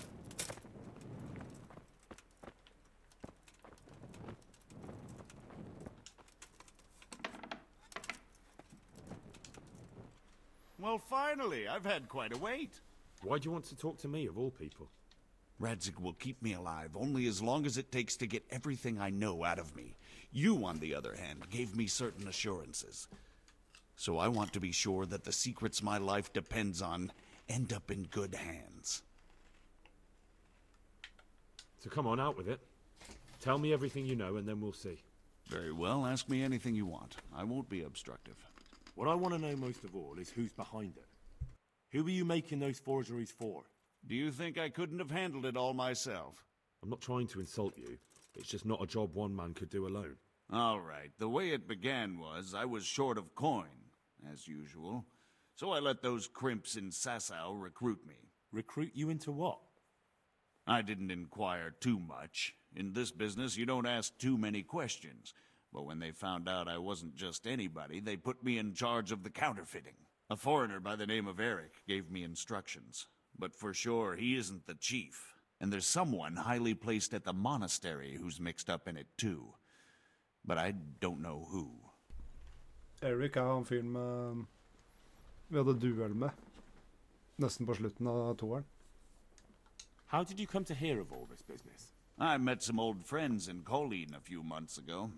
And they said they were heading for Sasau, that armed men were being recruited, and they'll hire anyone. Old friends? Who were they? Just a couple of brigands. We used to ambush the Margrave's messengers in Moravia together. Nice friends you keep. I was in dispute with the Margrave. A man in my position finds himself mixed up with all sorts. And then what? Rapota and I had been living off stale crusts for a month. So I wasn't going to turn down the chance of work, honest or otherwise. We rode to Sasau and met with the recruiters. It didn't take long to realize I was a nobleman fallen on hard times, not some common peasant. Can you get to the point? Well, they introduced me to this Eric, and he told me what was needed. They set up the workshop, got the men, the supplies, everything. Crimps? You're telling me this Eric is recruiting armed men in Sasau? Well, it seems so. I was giving the recruiters some of the coins to do it. The fake ones, of course. Where can I find the recruiting gang? That's tricky. It was my friends who led me to them. We met with them in the woods next to Sasau. It's about who you know, as always. You said you gave them money. Where was that? They'd ride to the mine gallery to see me. I don't suppose you'd find them there now. If you say so.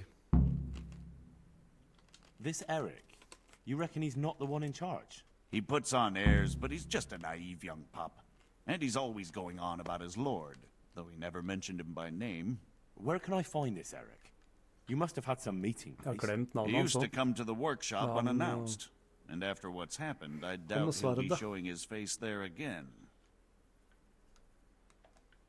This highly placed person at the monastery, what can you tell me about him? I've no idea who he is, only that he's no small fry. After all, he handles the exchange of the forgeries in Passau. I see. Is there anything else at all you can tell me about him? No, he was supposed to supply me with materials too, but he backed out. Eric said he probably got cold feet. That'll do me for the moment. Will you put in a word for me with Sir Radzig? I'll swear allegiance to him if he'll have me. I'm sick of being a renegade. I can try, but I can't promise you anything. Hey, don't move a finger. Surrender! You've committed a crime and I'm arresting you. Hear me? You were seen going around in the dark with no light. That's forbidden here. That's Is sjukt, that ass. clear? This definitely won't come. 10 går. All right. All right. Så idiotisk. Det var bare fordi jeg var i dialog med han fyren at jeg ikke hadde lys. Lattløs.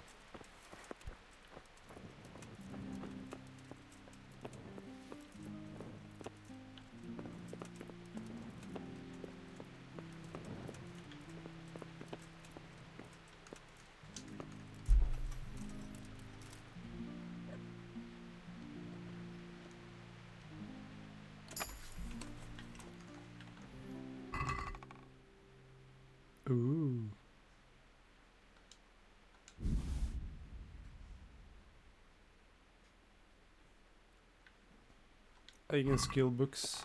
Da er jeg ikke interessert, ass.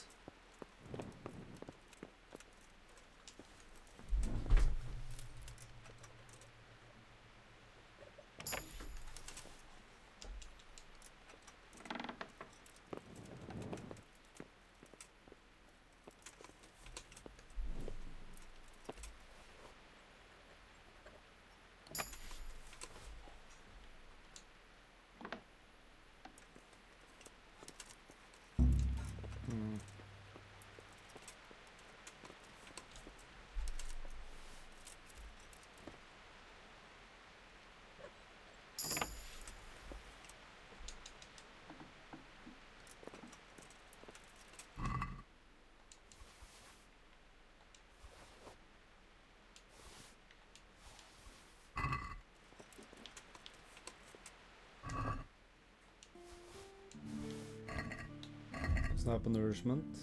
I'm glad.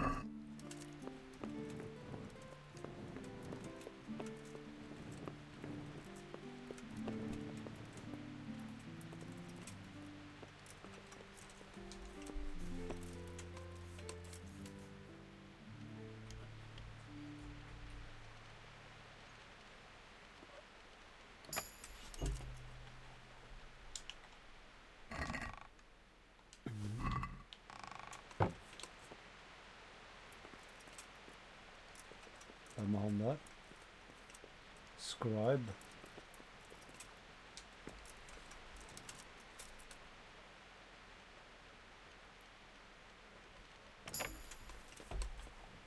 vet ikke om jeg mistet en lockpick enda. Hey! My God, I see someone stealing! There's a thief here! Guard! Come here, quick! There's a thief over...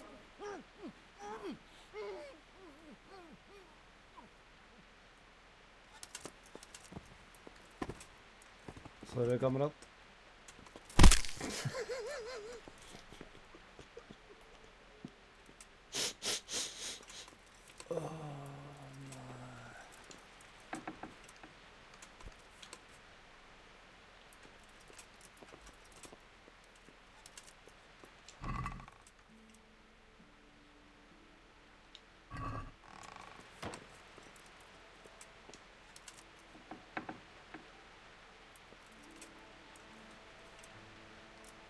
Jeg tror jeg kommer meg ut.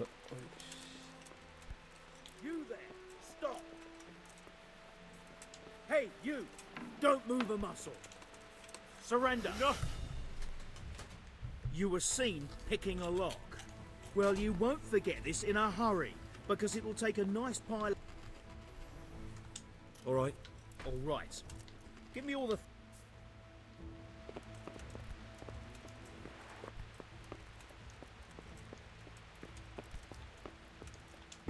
Bra han ikke så meg gjøre andre ting, ass.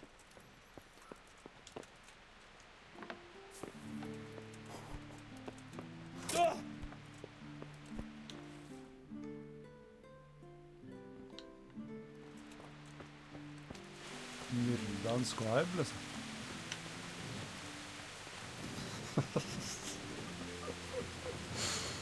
Uff.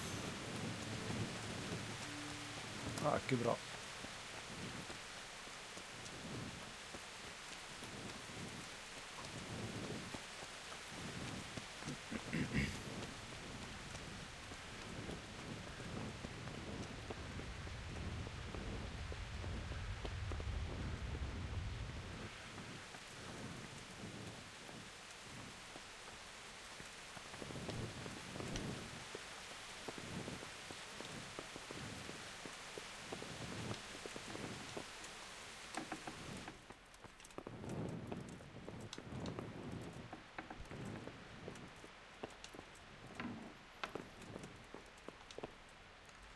So over the armor.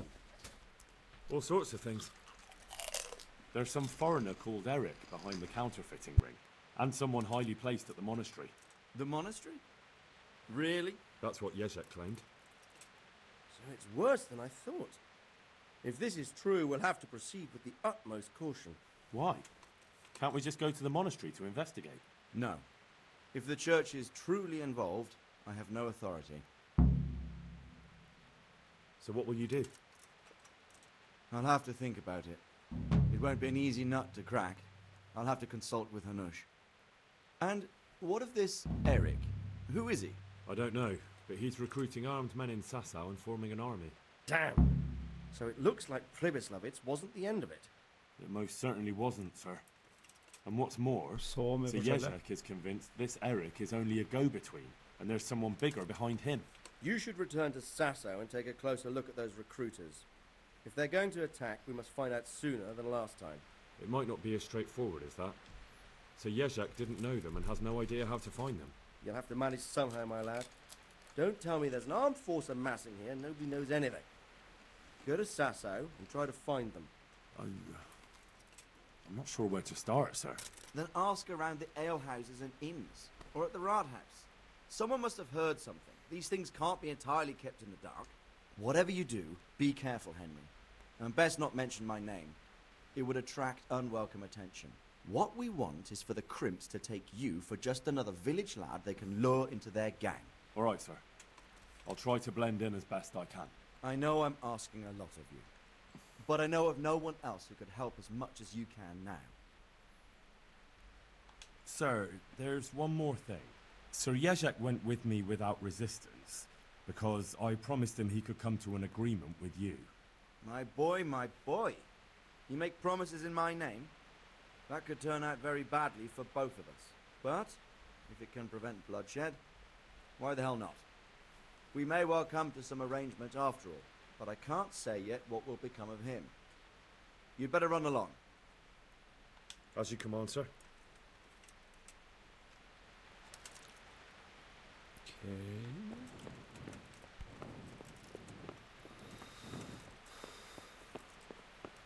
Jeg har sånn 100 objectives nå.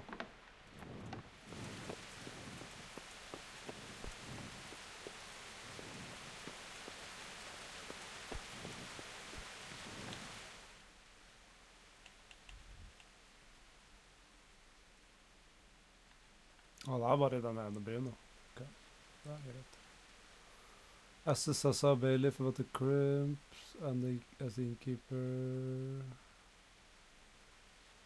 Ja, det er ikke noe stress.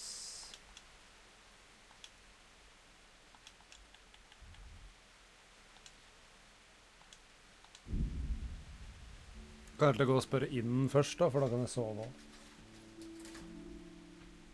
Eller jeg trenger faktisk ikke å sove.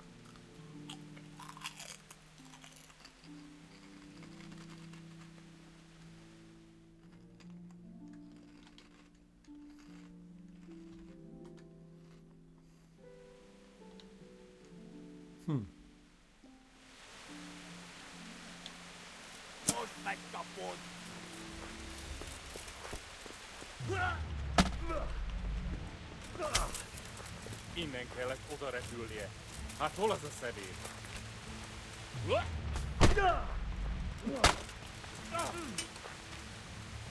Itt vagyok!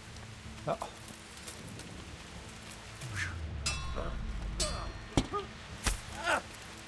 De løper rundt og...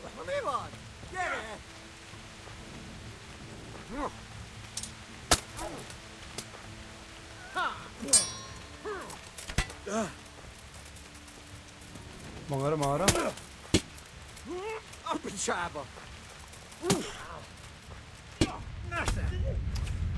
Åh, kom an. Det er 4 stykker, liksom.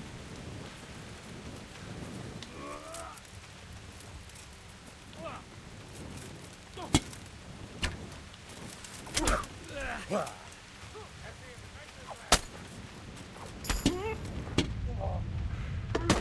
Fy faen, så dritt, ass.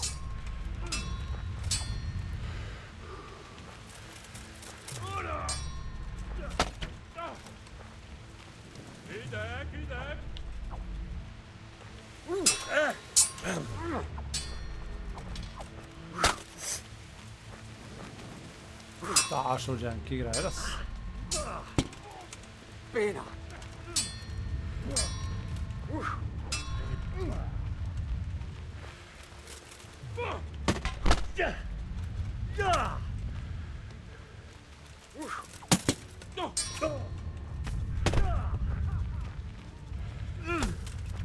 Zeer Maxida.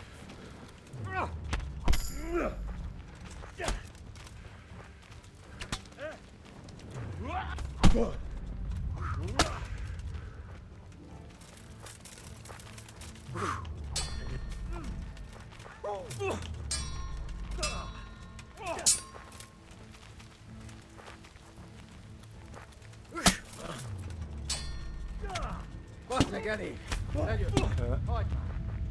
Espetola.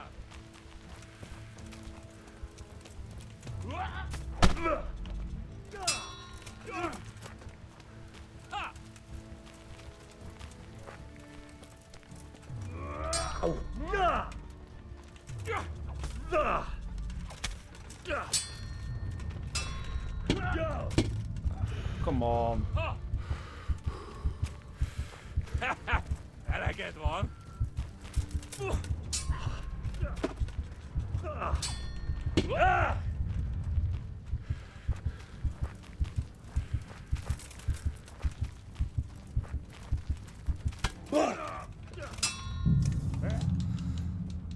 Det er 4 folk, liksom. Og de mechanicsa er så janky og jævlige, og det går ikke an. Klunky drit.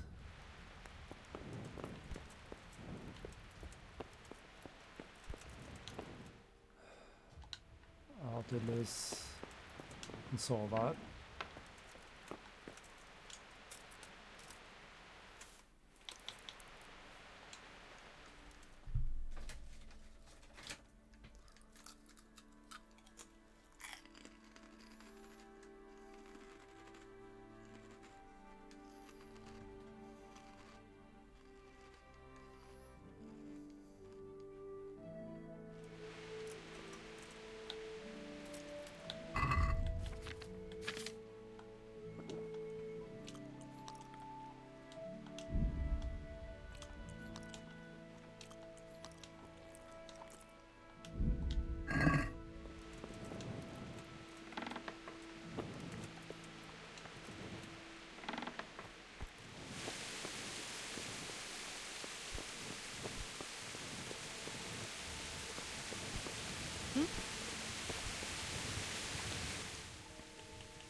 Skogen her er farlig.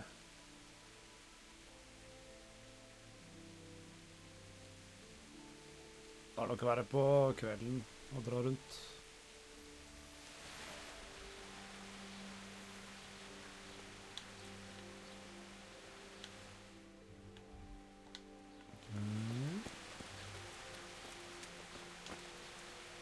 God be with you. I've got a few questions for you, Bailiff, if you don't mind. Have you been having some trouble around here? And what business is it of yours? Did someone complain? Who sent you here? No one complained, though I'd be interested to know why you think they might. It was Lord Radzig who sent me. He'd heard word that some unsavoury characters are holed up round here. Begging your pardon? Well, what the devil does Sir Radzig care about it? And I keep hearing the same from Sir Sebastian. And he's got no dog in this fight either. You have an inn and the horse trails cross here. There must be many travellers come seeking work, and not all of them honest men. Aye, it's true. Bedlam has broken out once or twice, and restoring order was no easy matter. Has there been anything like that lately? No. It's been quiet here lately. Now that I think about it, I don't recall coming across anyone here like that. Nobody looking for soldiering work, maybe as a merchant's guard? There's always one or two like that. But if they don't get the job, they move on. Sir Sebastian? Who's that? Sebastian Baron von Berg. He's here under monastery law to protect us against all this unrest in the land. Why should he care about the city? That's not his jurisdiction, is it? Quite true. I'm in charge of this city, but he keeps telling me I've got cutthroats hiding around here, and I should be more vigilant. The goal of the man. I heard some recruiters are meeting in Sasau. Seemed likely they get up to mischief and people might complain. Do you think that people here complain and I don't do my job? Nothing of the sort. Old Lederman's the only one that comes complaining, but I pay no heed to him. And what does this Lederman complain about? Lederman is our local tanner.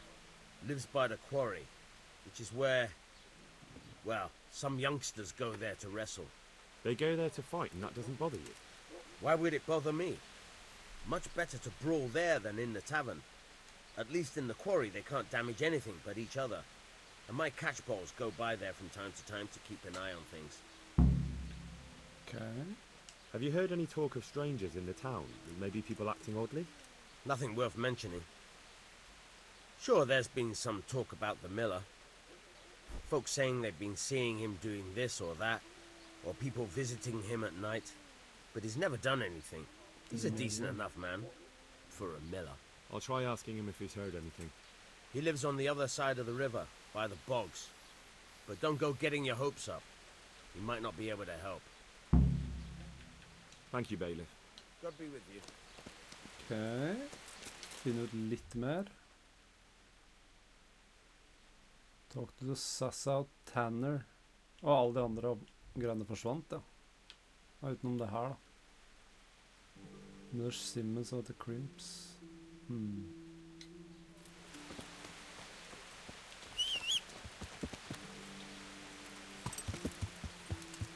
Yeah.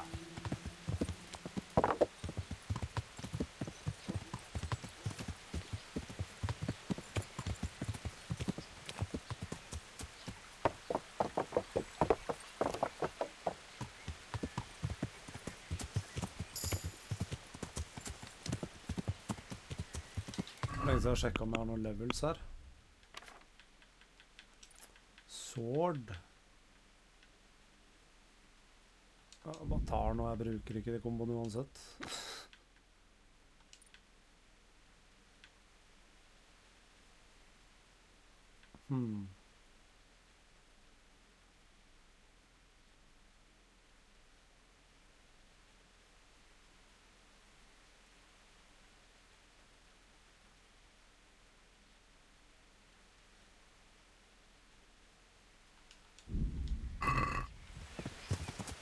Okay.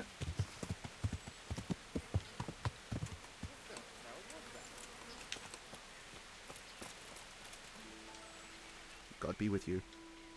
Tanner, I've heard all's not well with you. It's better now. I must have eaten something bad. No, I mean you've complained about some ruffians raising hell behind your house. Aye, true enough. That lot's been a thorn in my side. And when I went to tell them to take it elsewhere, they nearly beat me to a pulp. If you want, I'll take care of them.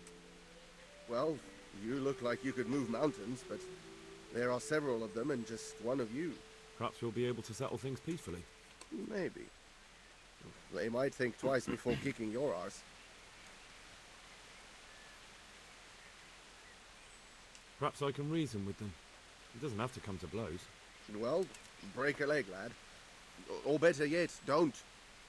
But if you manage to pull it off, you'll get your reward. Don't worry. God be with you. Okay, the brawlers meet in the evening by the Tanner's house. Klokka nå 12. Så da rekker jeg egentlig å stikke opp dit da, og sjekke ut det først.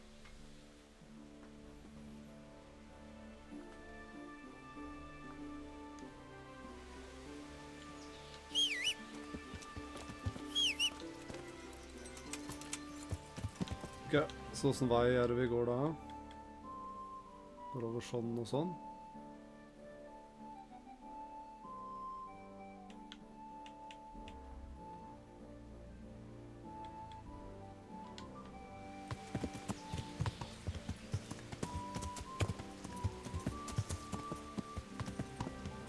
Så ut som at brua var ødelagt da. Håper ikke det. Og da demning. Så det er ikke noe bru. Da kan jeg bare gå over her.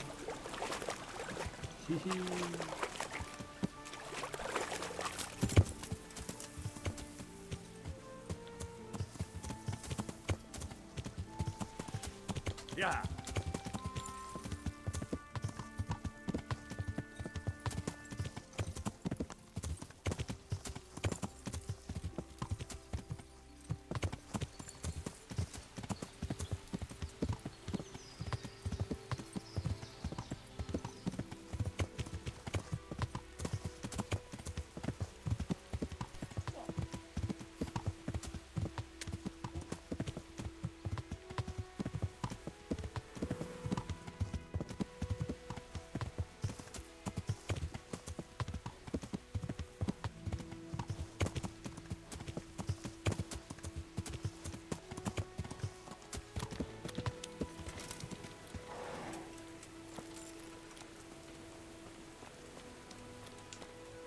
Jesus Christ be praised.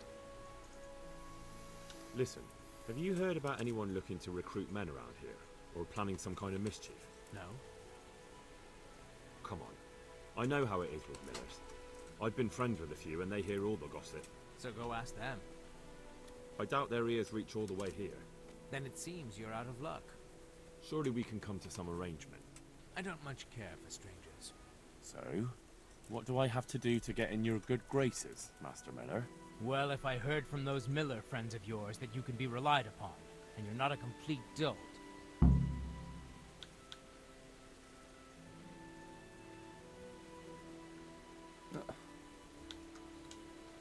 I'd like you to teach me how to... Certainly. I'm interested in more... All right. Now, pay close...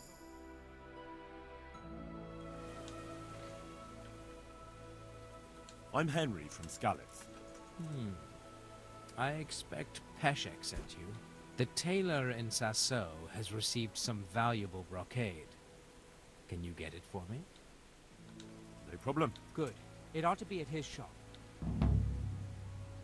You haven't heard of any recruit? Perhaps, but I'll not speak of it. Why not? It's because we're in the middle of something. Come on. Nothing... Perhaps not, but I'll tell you when we're done. My memory... Right. Christ, it's like pulling... I'd like you to teach me... Certainly. I'd like to hone my... First, you have to have... I'd like to... All right. Now, may the Lord watch over you. Okay.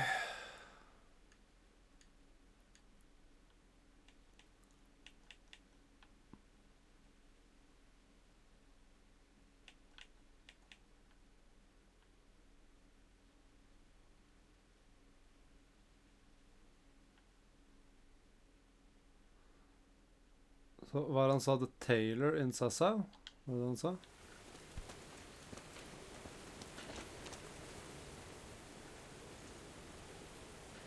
I've got some goods here. All right.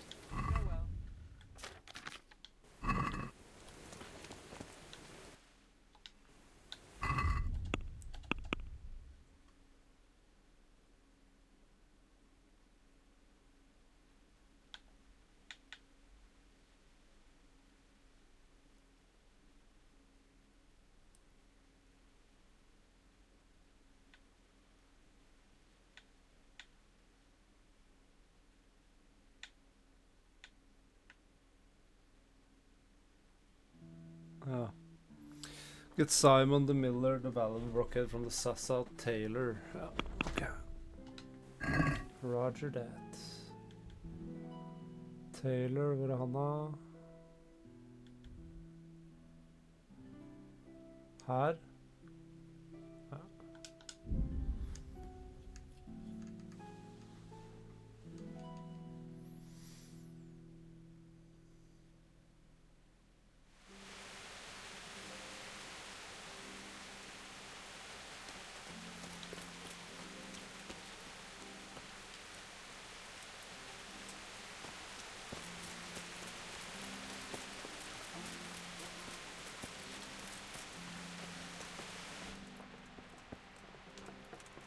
Good day to you.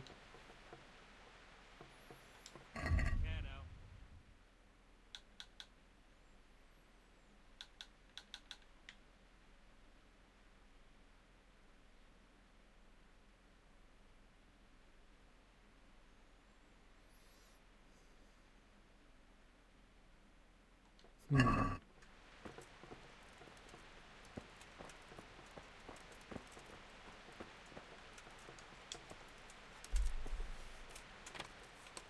jeg leite, da?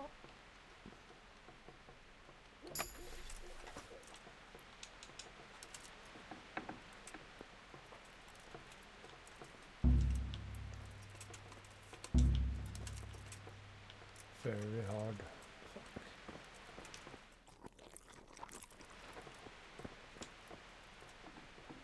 Fuck.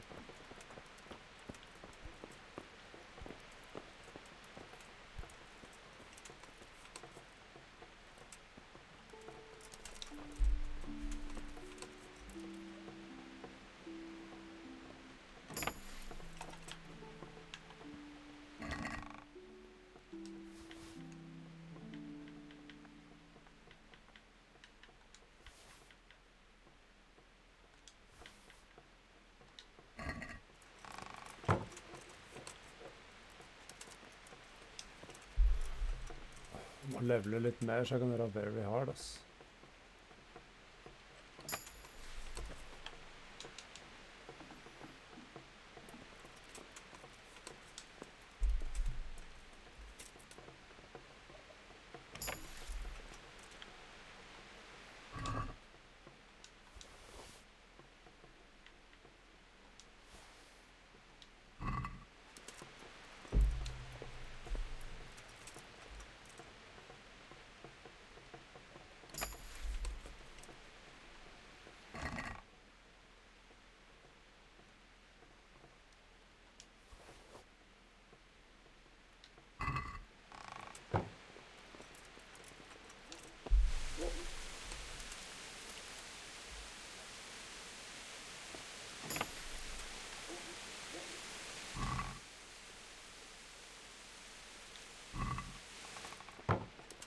Og da ligger den og sover da. Knockout.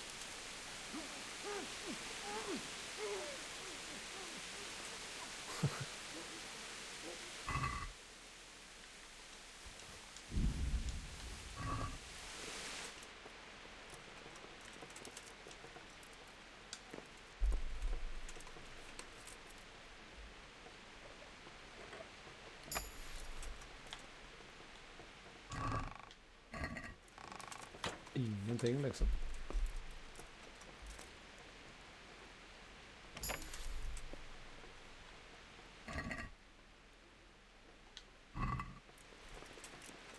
Where is it?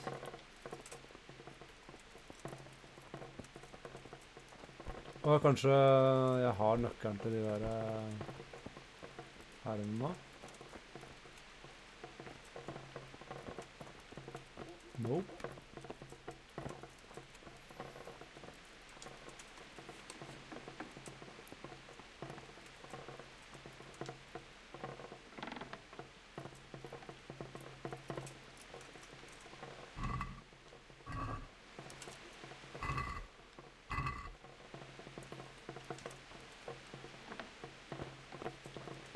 Vente til det er natta, og så sniker meg inn, ass.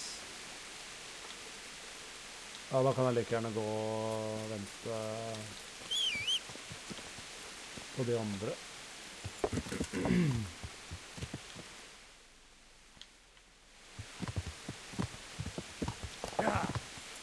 Så gjør jeg det etterpå.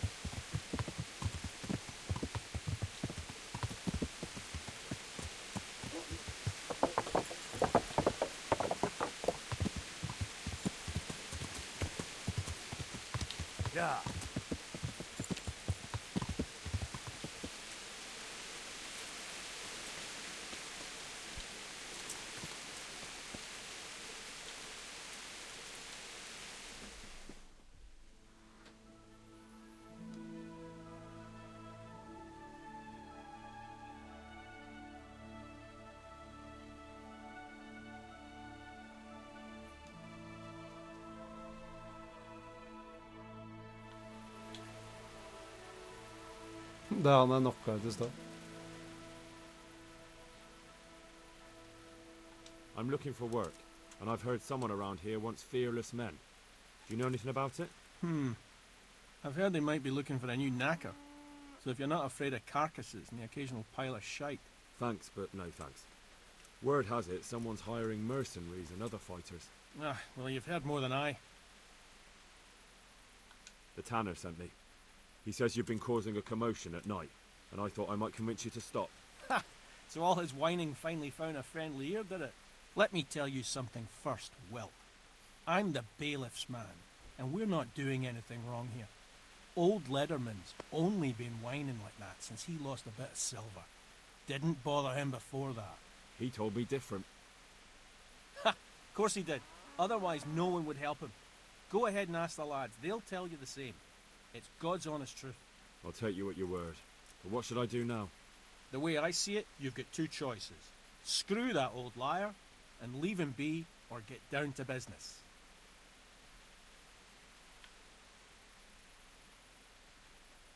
What do you mean, get down to business? Well, you may think you're pretty tough, and if you give us all a thrashing, we might think it over. But then again, we're no strangers to a hard fight. If I break your arm, then you won't be coming here for a while, will you? But I'm a fair fellow, so I'll make you an offer. If you enter our tournament and win, which means beating us all, then we'll go elsewhere. If you don't win, then you're flat out of luck and have to leave. That's not so bad, is it? If I wanted to join in, what would I have to do? It's pretty simple. First you have to beat Weed. He's that not too dangerous looking fella there. But some nights, he gets a good rest and he's got God on his side. Then you can try one of those three. Doesn't matter which. And if you whip all three, you can test your mettle against me. Fair enough? So the last match is with you? That's right. They say a bout with me is no joke. Just bad humours. I want to fight you. What did I tell you? First, God be with you. Okay, weed.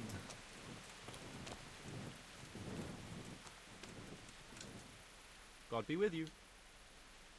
I heard that someone was looking for men willing to do anything. Do you know anything about that? No, but I'm always the last. Let's do it. Let's go. May the Lord watch.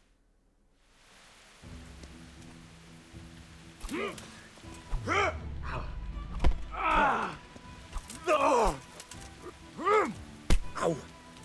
Ha! Yo! I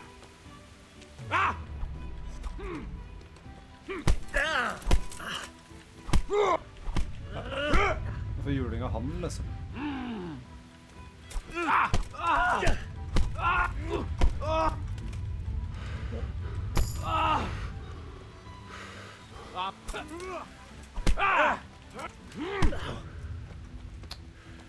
Well landed. Yeah!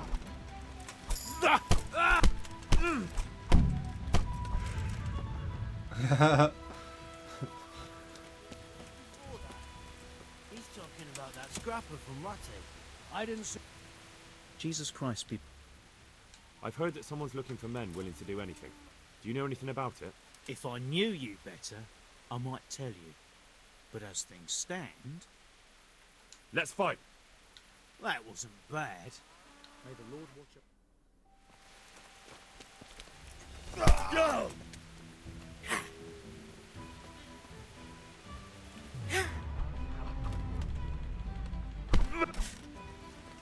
Now.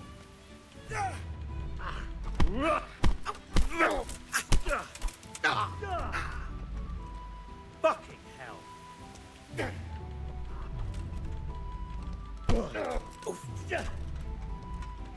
Go.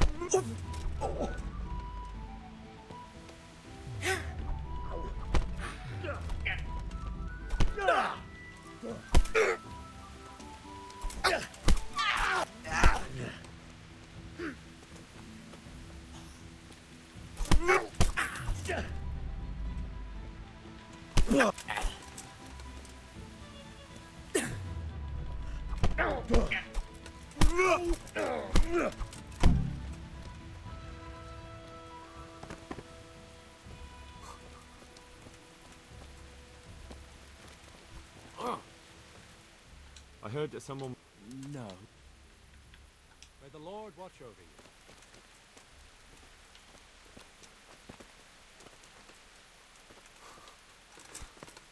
Ok, hvor er sjefen? Ja. I want to fight you. What did I tell you? First beat. Å, jeg må slå alle. Good luck to you. My respects to you. I heard someone was looking for men willing to do anything. You know anything about it? Maybe. I work in the quarry, and they're always looking for extra hands to replace them that's got something broken. That's not what I meant, but thanks. Let's fight. You look pretty good. But I'm betting it was just luck. We'll see. Farewell.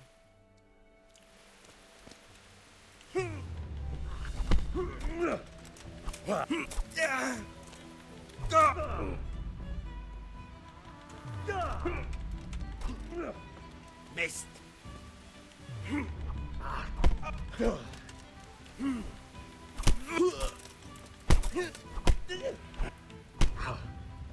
Altså. Take that.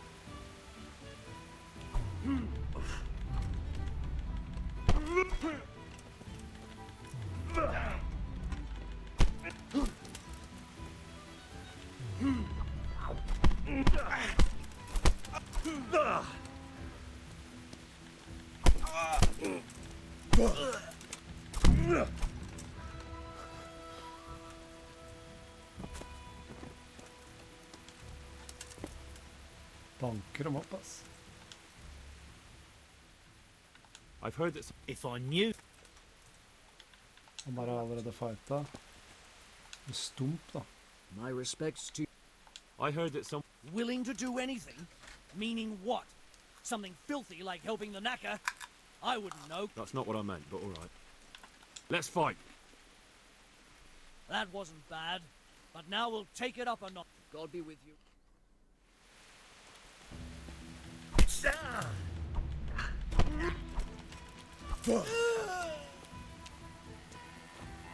I'll slay you.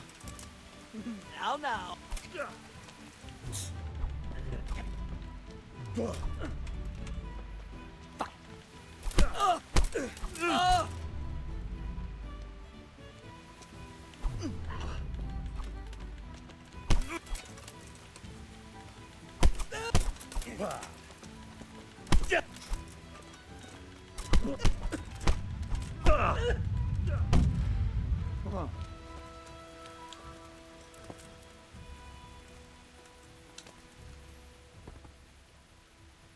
What are you doing here? Nothing special. Just a little evening wrestling. It's good for your back and digestion. And your purse too, if you know your business. I want to fight you. You put on quite a show. Can't say I expected it. Farewell.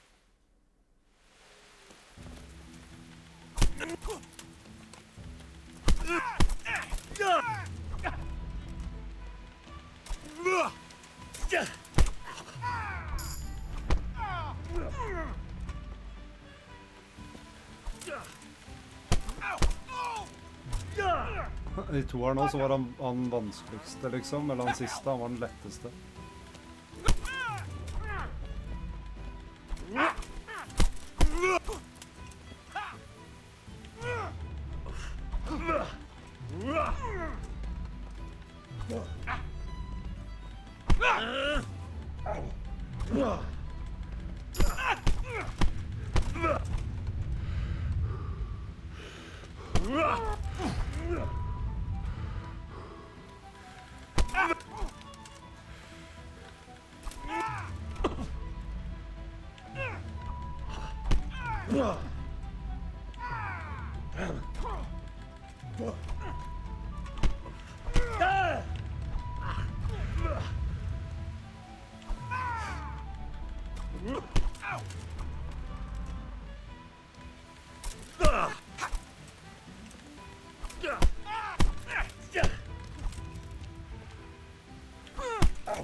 Ha!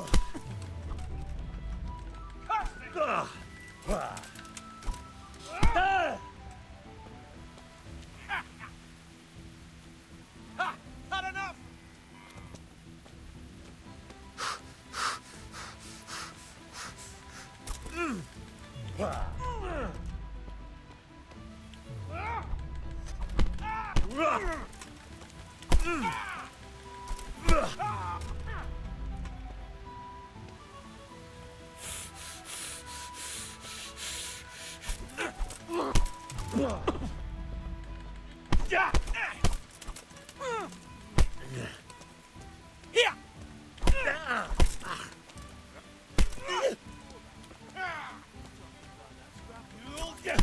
I didn't sit on any. How many fucking times do I have to tell you? This face with your ass so hard. Yeah.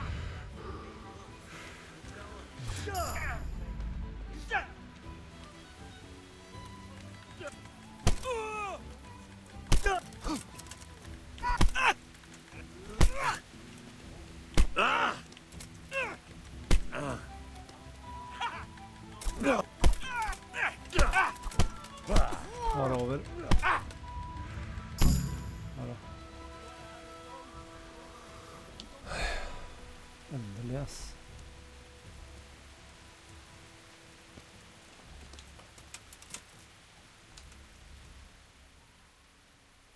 I've heard that someone's looking. If I knew you.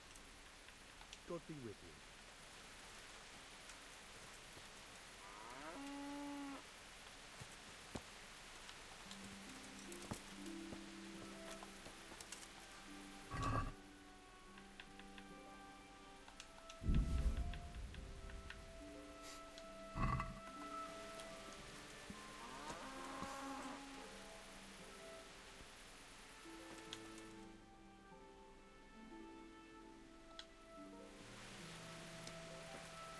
Vent til han våkner da.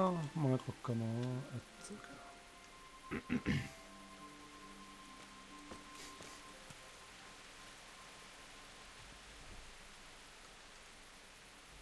Ligger bare nede i grøfta der, han.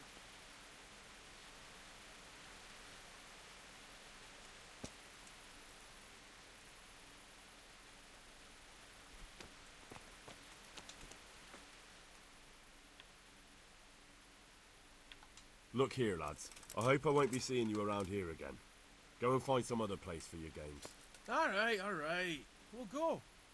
But if you want to fight again, you're always welcome. I bet you'll come off worse next time. That was pretty good. I didn't think you had it in you. You were really good. I've got to hand it to you. Most lads don't make it past me. So listen, I want to tell you something. What's that? There are people here looking for really tough men, and I'd say you fit the bill. So when you walk through town this evening, if there's a light in the church, go in and wait a while. If they like the looks of you, they might give you some work. Thanks. I'll think about it. Farewell. Nice.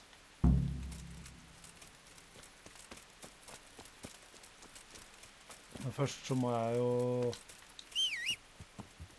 stjele den greia til han tanneren, kanskje? Eller kanskje jeg ikke trenger det? Ja.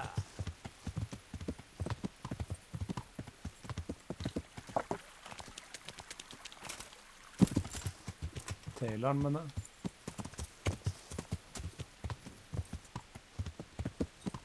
Bare gjør det for sikkerhets skyld, ass.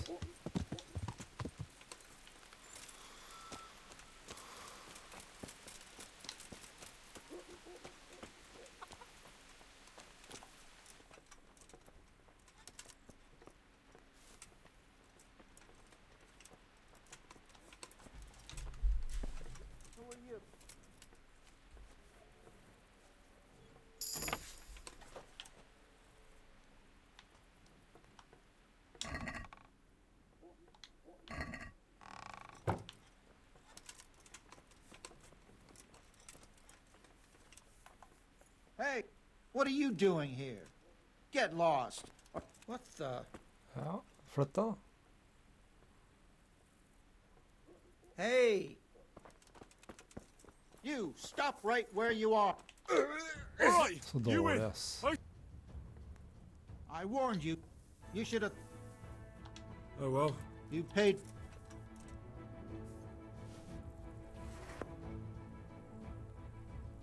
Det var bra.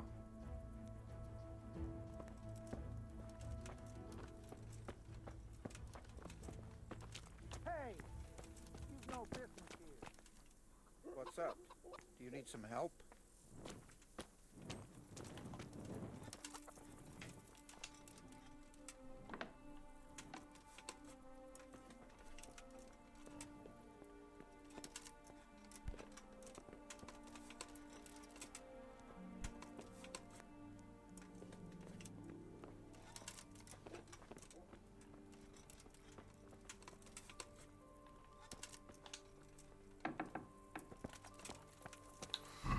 Kanskje jeg må ta av meg armoren her. Prøve å ta av meg litt av den armoren.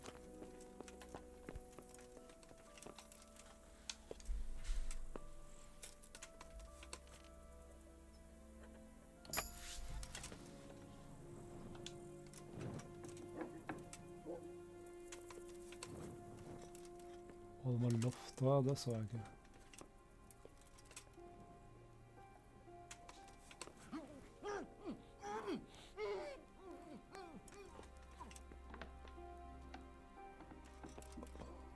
What do you want here? Hop it, or I'll...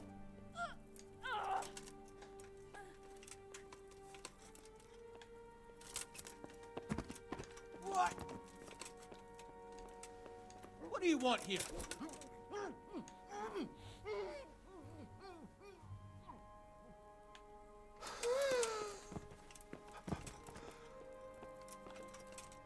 Delta Force var litt weird, ja. Det tror jeg på.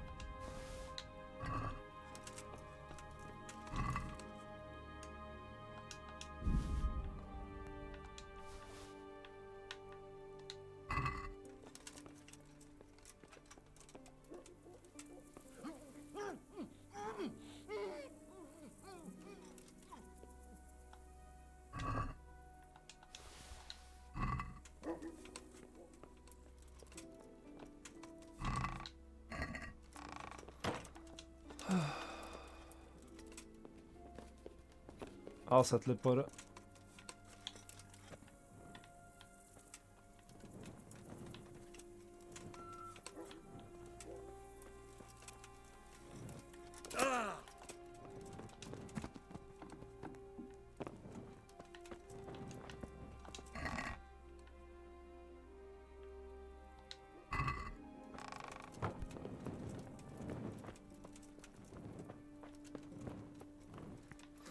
Jeg får jo ikke gjort noe her.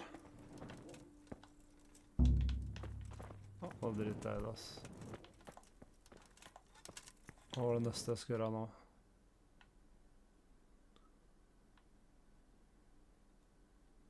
Ja, skal bli inn i kjerka.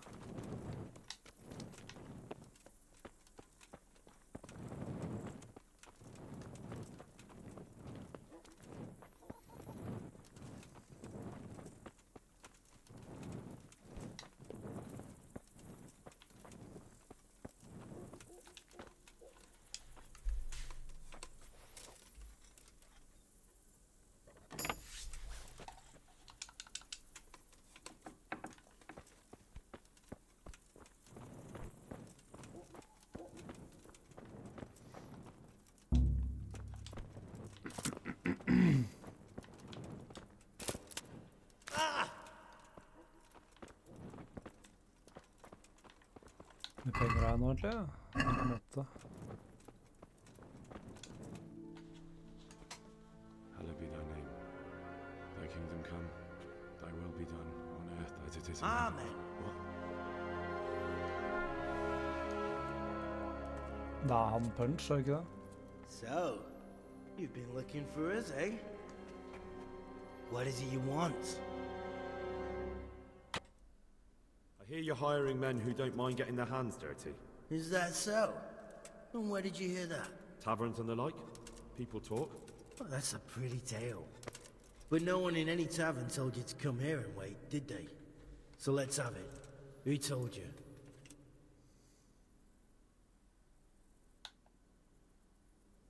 I don't recall his name, but he was one of your friends. He said that he couldn't take me straight to you, that I had to go through the church. He was right about that. But he still said more than he should have. I know my way around. You won't go wrong with me. Spare me the boasting. I've got a test ready for you. Let's see how you handle it before you tell us how wonderful you are. What test? Nothing complicated. We used to take anyone who looked like they could keep their head on straight. But not now. Now you can only join if you do what we tell you. Which is what? Steal something? Nah, not theft. If you want to join us, you have to kill Pius. Who's Pius? And why should I kill him? That's none of your business. But I'll tell you anyway, because it's an instructive tale. Pius was one of us, but he fucked up. How? Did he steal something? Yeah, that was part of it. Stole some money, ran away. A few boys died over it. Showed a distinct lack of loyalty.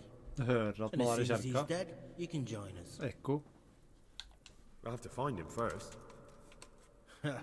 You don't need to find him. We know where he is. Then why haven't you killed him yourselves? It's quite a test. He's hiding in a monastery.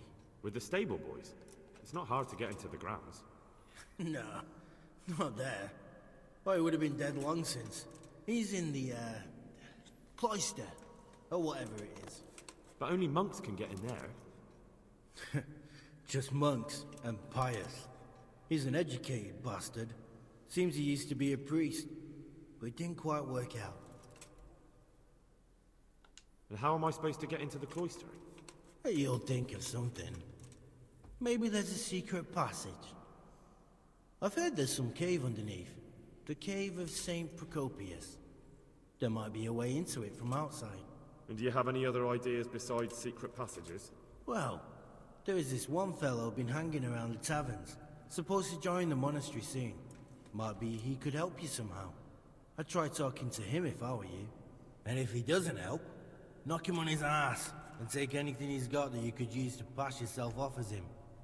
A letter of admittance to the monastery, or whatever. Murder someone in a monastery? Have you gone mad? Murder's a sin as it is.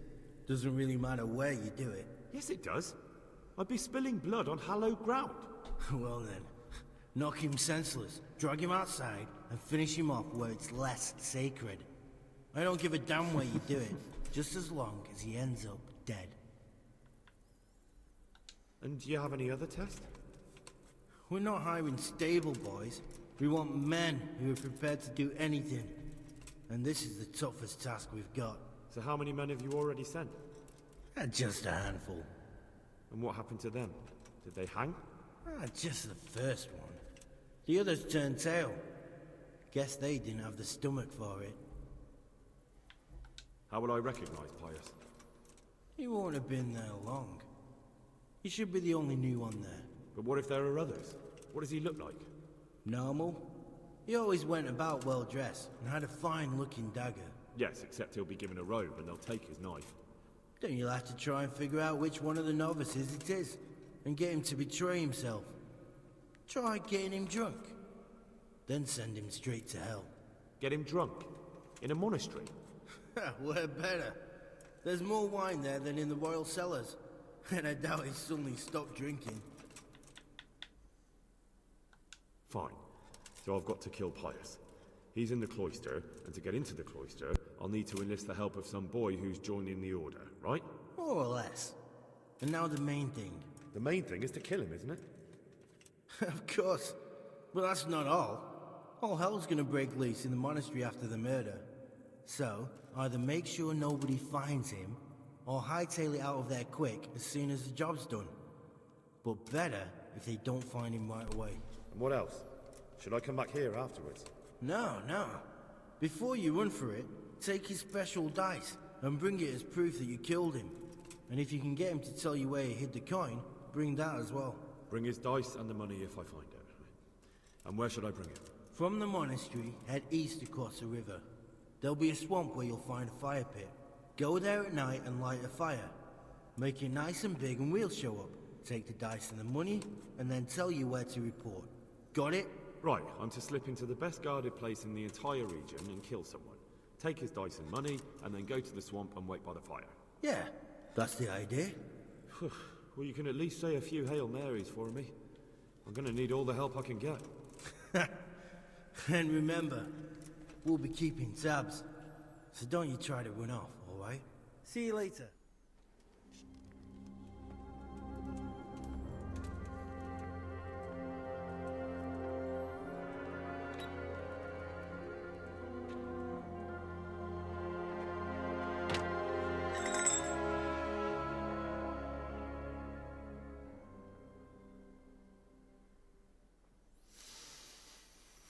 All right.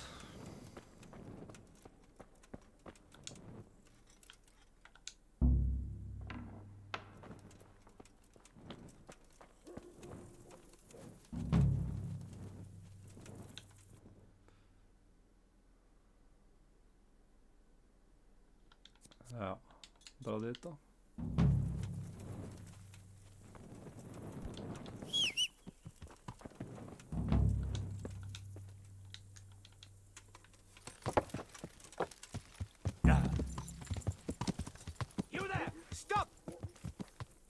Surrender!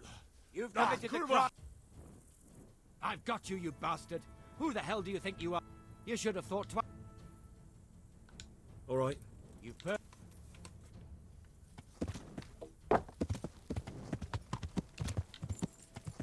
Ja! De så... De så det sikkert de der som jeg tok ut.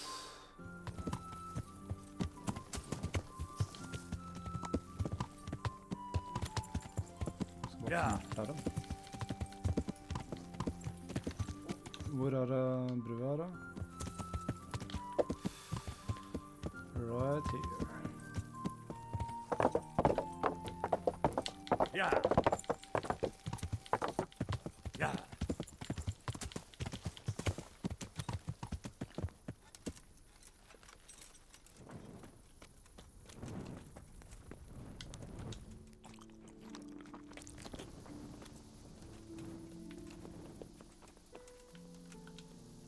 Jesus Christ be...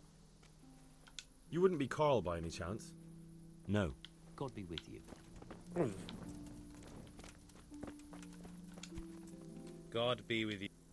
You wouldn't be Carl by any... Take care now.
Ok, ikke han.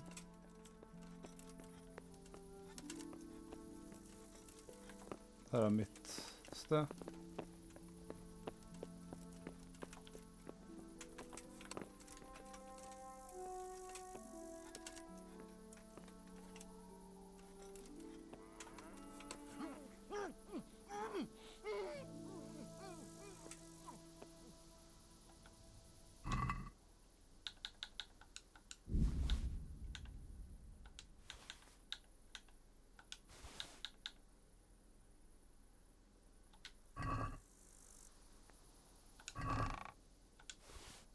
Sånn.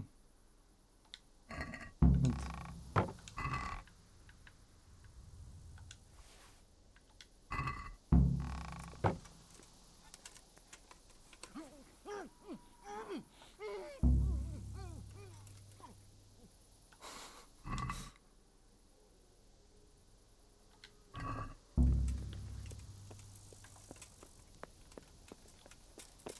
Det så jævlig.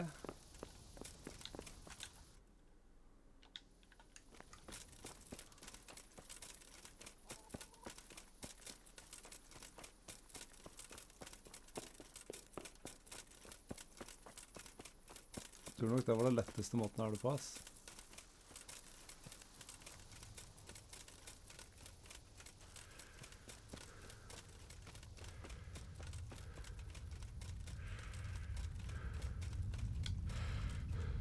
Mye lettere å knocke ut folk i det spillet her enn toeren i hvert fall. Jeg har lyst til å lære meg sånn stealth med kniv, ass. Så at jeg kan ta ut folk sånn skikkelig.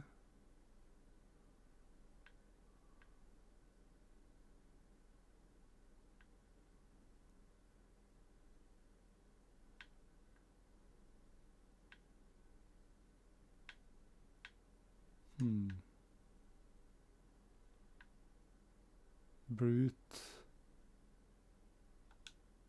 Sure.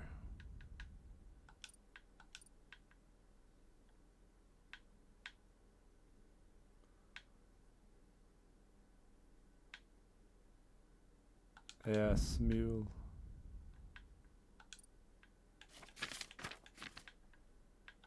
Stealth.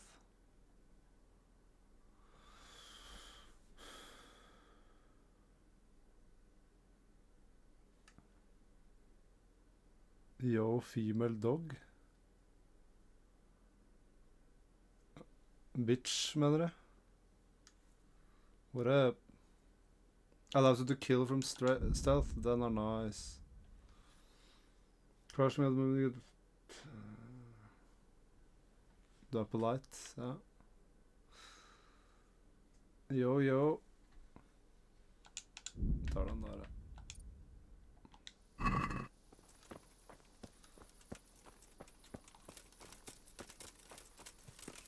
Hure leget.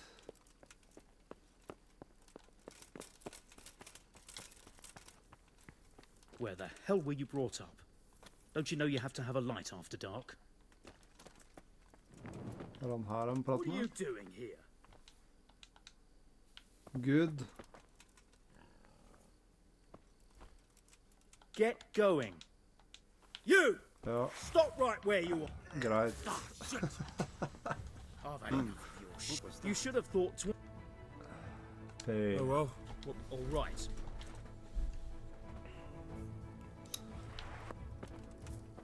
Tror du blir go-to? What you mean?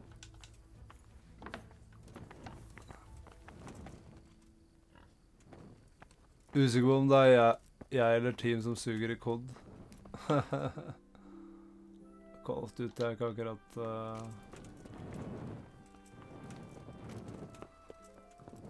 Jeg vet ikke, jeg liker det ikke. Alt for mye arcade-greier.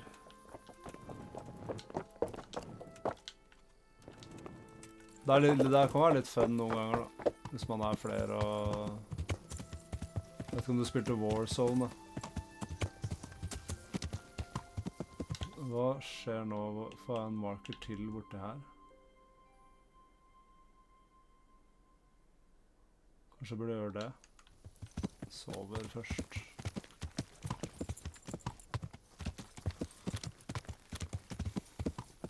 Jeg synes sånn vanlig Call of Duty kan være gøy innimellom, men sånn BR Battle Royale mode, det har jeg aldri likt, ass. Alt for mye RNG, synes jeg.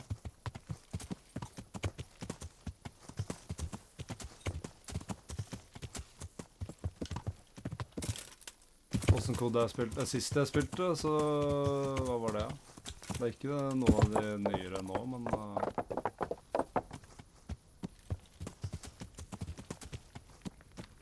det ikke så mange år siden.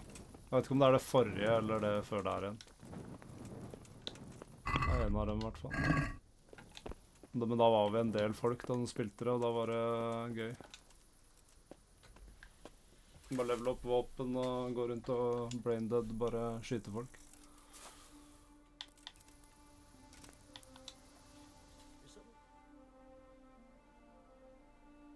Trenger du vite mode? Ja, vi spilte jo sånn der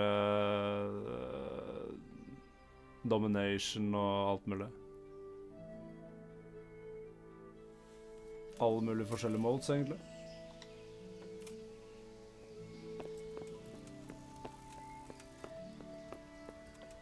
Slipcode? Hva betyr det?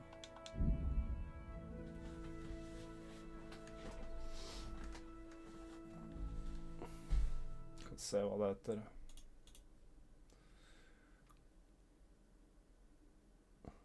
Domination var i jomfru-moden min. Ok. Spiller kun Search and Destroy og Cyber. Ja. Hardcore. Ja, altså jeg spiller liksom bare Call of Duty i sånn 2 uker, og så gidder jeg ikke mer. Hva heter det? Jeg har Advanced Warfare, kanskje det var det? Nei, det kan ikke ha vært det. Jeg husker ikke, altså. Jeg likte Code 4 når det kom. Spilte det når det kom, og det var liksom det siste.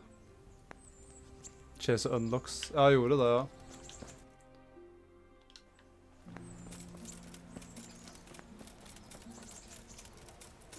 Men som sagt, jeg har ikke spilt ordentlig siden Code 4, eller jeg spilte vel Black Ops litt grann.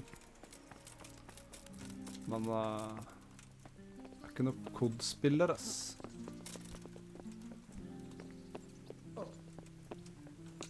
Der har vi Radseeg. Let me talk to you, man. Greetings. What do you need? Sir, this investigation into the Neuhoff massacre... It's getting a bit complicated. Forresten, du snakker om spille Jalla modes. I tracked down a gang of robbers who recruited killers for Pribyslavitz.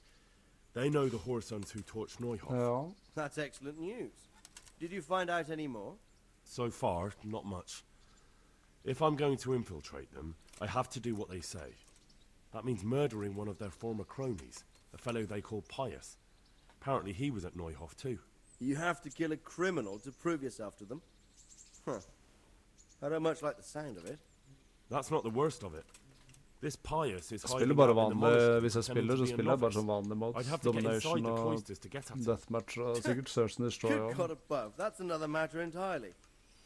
They don't let just anyone into the cloisters, and the abbot won't give up any of the novices. Secular law has Ja, no jeg liker best jurisdiction inside the objective monastery. game types. But this is the second time that something untoward has happened there. Men First the ja, counterfeiters, CS er now jo this. I'd be glad to have someone etter take min a look mening mye inside. bedre enn kod.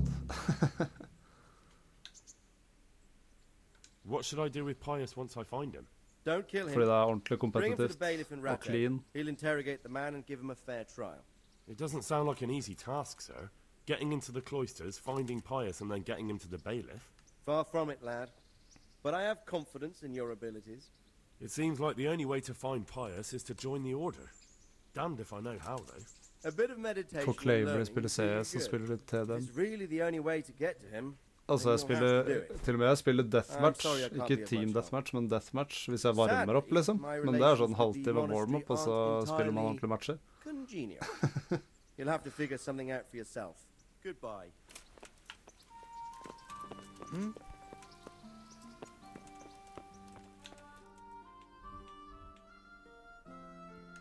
Team deathmatch eller deathmatcher og sånn er jo bare for å varme opp.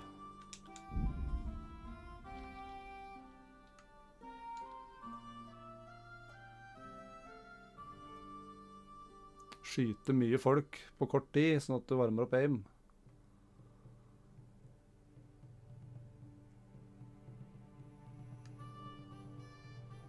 Skulle man tro. Fly. Altså det er ingen som, altså CS det er liksom, det er bare en type mode, og det er Det jo bomba da, og 5 mot 5. Det liksom, det CS. Det ikke noen andre modes som folk bruker tid på. I hvert fall ikke folk jeg kjenner.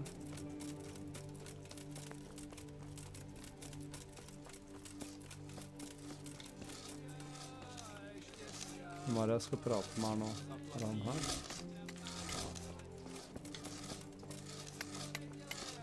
Brother Porter. I'm Carl. I'm supposed to enter as a novice. We expected you sooner. Weren't you supposed to come here with your guardian? It's been so hectic lately, people will keep turning up out of the blue.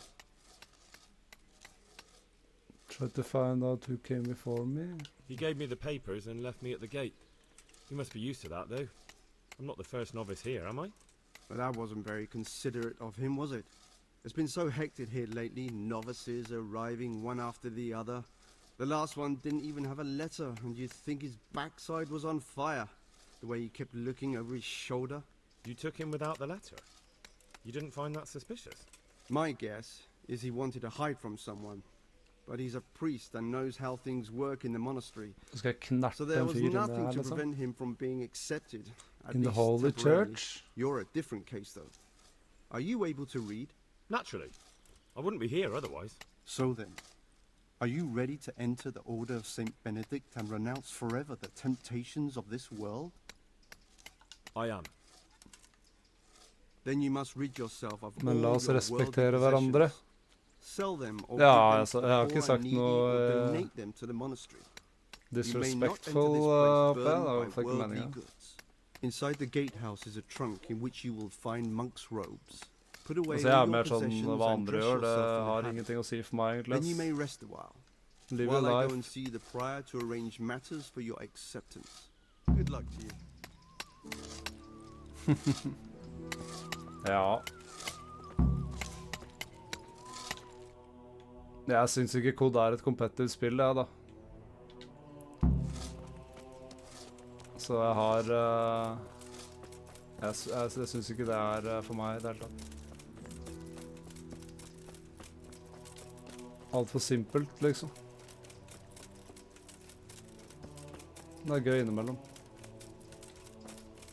Ok, så hvor skal jeg legge dette her? Det her jeg bor nå? Strange feeling being without all of that. I didn't realize. COD var jo kompetitivt på Xbox og sånn da, back in the day. Men da spilte jeg Halo. Everything's prepared. It's time for you to take your vows. Det som kommer jo nytt COD-spill hvert år, og så koster det sånn over nesten 1000 kroner. You'll be wearing it for the rest Så det of mange, your life. jeg pleier å boykotte sånn 2-3 COD før jeg kjøper nytt, ass. Det ikke simpelt om du spiller bombespill.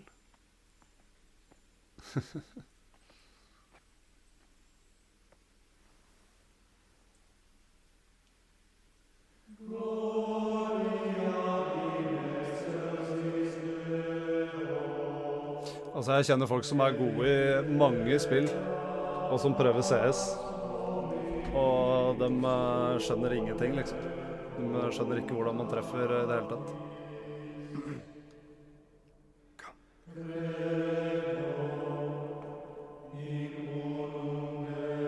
Men altså, det jo hver sin smak, altså hvis folk liker det eller det eller det samme. Det som dreper COD skins. Ja.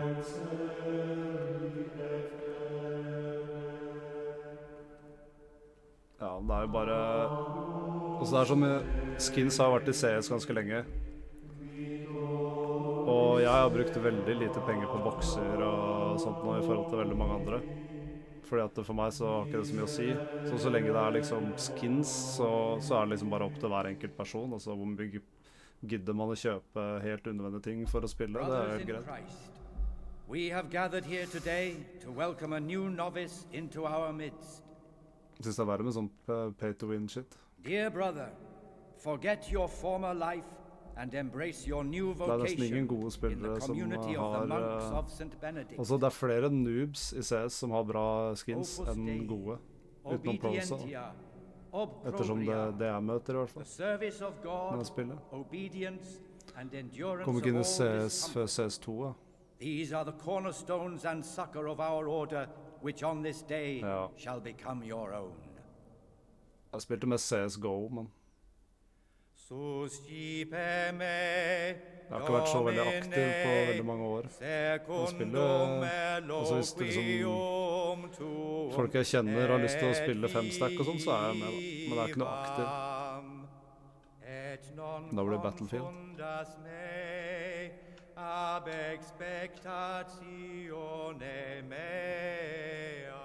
Jeg har alltid vært sånn arena-kompetitiv type spiller, ass.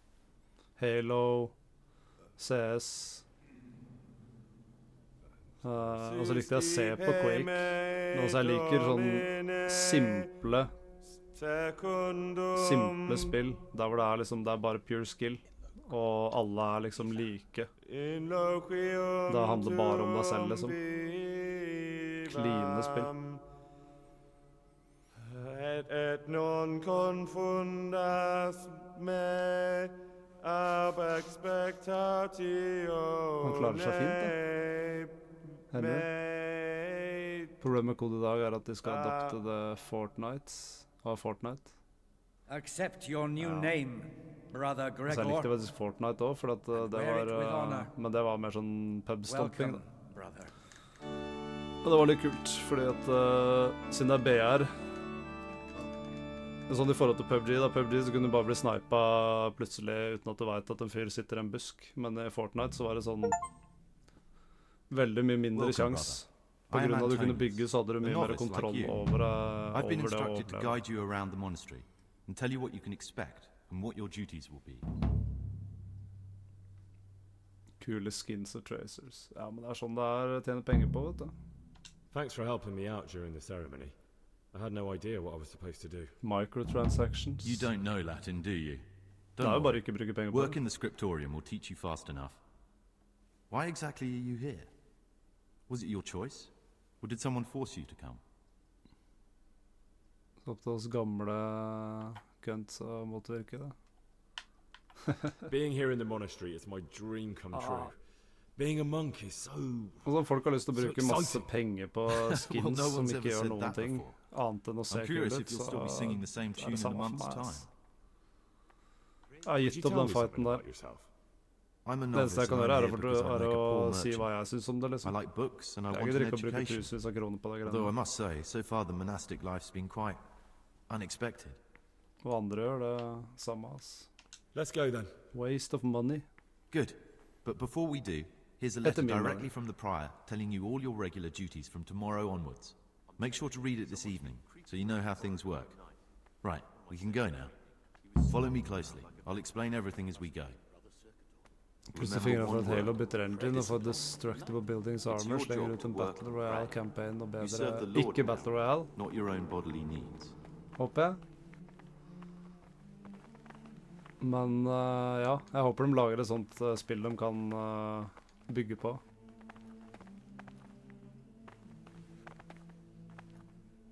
UNE 5, er det Unreal Engine 5, du mener? Du bør slutte å bruke penger på spillere som deg. Og mer på spillere som meg. Jeg vet ikke hva du prater om, ass.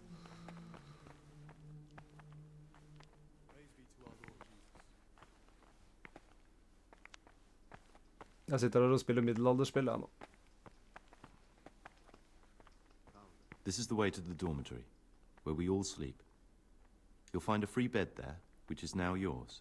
Thank you. Do you know the first thing the monastery taught me? To appreciate sleep. We rise before dawn every day. Takes a bit of getting used to. With you, brother. After the Tamburg attack on the brigands' secret camp, I wouldn't expect too much of it. No? Why is that? There was only a handful of bandits. This is the garden, a place for silent contemplation and meditation. Centuries ago, this monastery was founded by the most esteemed of brothers, Saint Procopius. His earthly remains can be found in a cave under the monastery, and his spirit wanders the corridors at night, punishing any misbehaving novices. So beware. Here are the frattery and scriptorium, together with the library. These are the places where we work. Ora et labora. Pray and work. As a novice, you must always listen to your superior brethren. And above us monks are the prior and the cicadas, who punish every infraction. You know them by the canes they carry. Do what they say. This is the refectory, where we come together to eat. During meals, you must be silent. Only one brother reads aloud from the Rule of Saint Benedict. The Rule is the only law we recognize, with the exception of those from God himself. Hva sier du nå? Jeg vil ha SND, Search and Destroy, regner jeg med, og Cyber, jeg vet ikke hva Cyber er. Du som alle sier dere er lei Domination, Hardpoint og TDM, de bør bruke mer tid på oss i kod. Altså, jeg sa helt fra starten at jeg er ikke noen kodespiller. Altså, når jeg spiller det, så spiller jeg det i 2 uker, og spiller det med venner. Og da sitter vi der og spiller arcade-spill og løper rundt og skyter ting, liksom. Så sånn, hva som skjer med kod, jeg er nok ikke en person å argumentere om kod sin fremtid med, for at jeg bryr meg ikke om kod, sånn for å være helt ærlig. Så er kod et spill som jeg slutta med når jeg slutta med Xbox. Så hva jeg mener om det har egentlig ingenting å si. Jeg kommer ikke til å bli en main kodespiller ever, liksom.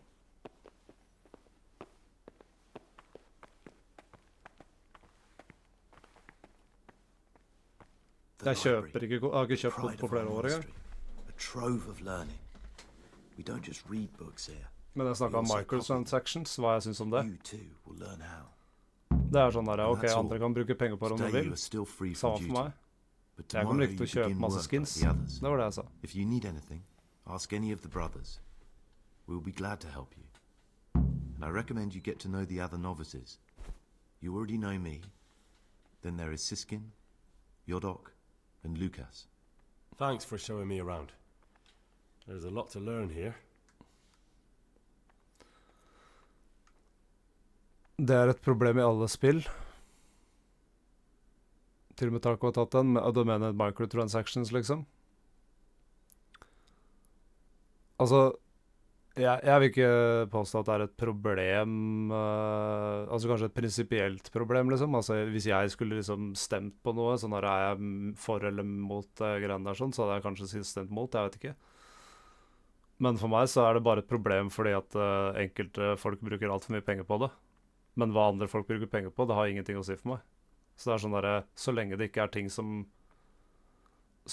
breaker spillet, sånn at enten så betaler du en 1000-lapp ekstra, eller så taper du, liksom. Da er det noe annet. Men hvis det bare er skins, hvis det er klær, hvis det er våpen og sånt noe, da bryr jeg meg ingenting, for da handler det bare om individene som gidder og kan bruke penger på det. Og det bryr jeg meg ikke om, liksom. I'm no priest. But tell me what you've done. It's probably nothing to worry about. Prinsipielt så er det jo ikke bra, da. Men he had a hand in burning down the Neuhof stud. Det er individene som bruker penger. And who are you to take such an interest?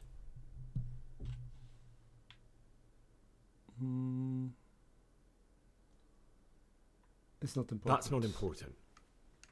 Why are you telling me this anyway? What do you want from me? Perhaps you could help me find him? The missing thief? If I knew anything, I'd tell you, but I suppose it must be one of the novices. I've only recently heard about the Neuhof incident, and all the other brethren have been here much longer than that. I know. Aside from me, there are only 4 novices, but still, I don't know which one he could be. 3? Please, leave me out of it. And you're right that it could be any one of them. No one knows anything about Lucas. Siskin might be a lot of things, but a monk isn't one of them. And Yodok is a slimy worm. It wouldn't surprise me if he was behind that massacre. Actually, the more I think about it, the less I like that Yodok. He's a treacherous rat who'd do anything to get in someone's good books. The thought of Yodok at Neuhof sends chills up my spine. Maybe you're right. It's not a pretty thought. Thanks for your help, and please don't say a word to anyone. Don't fret, my friend. Your secrets are locked inside my lips. I know you're pious. The man I've been looking for. So you're finally sure? Tell me, Gregor, or Carl, or whatever your true name is. What do you want to do now? I don't know.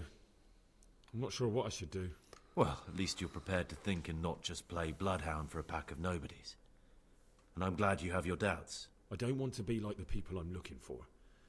If I have to kill, it should be for a reason, not because I enjoy it. You know, we're both pawns in someone else's game.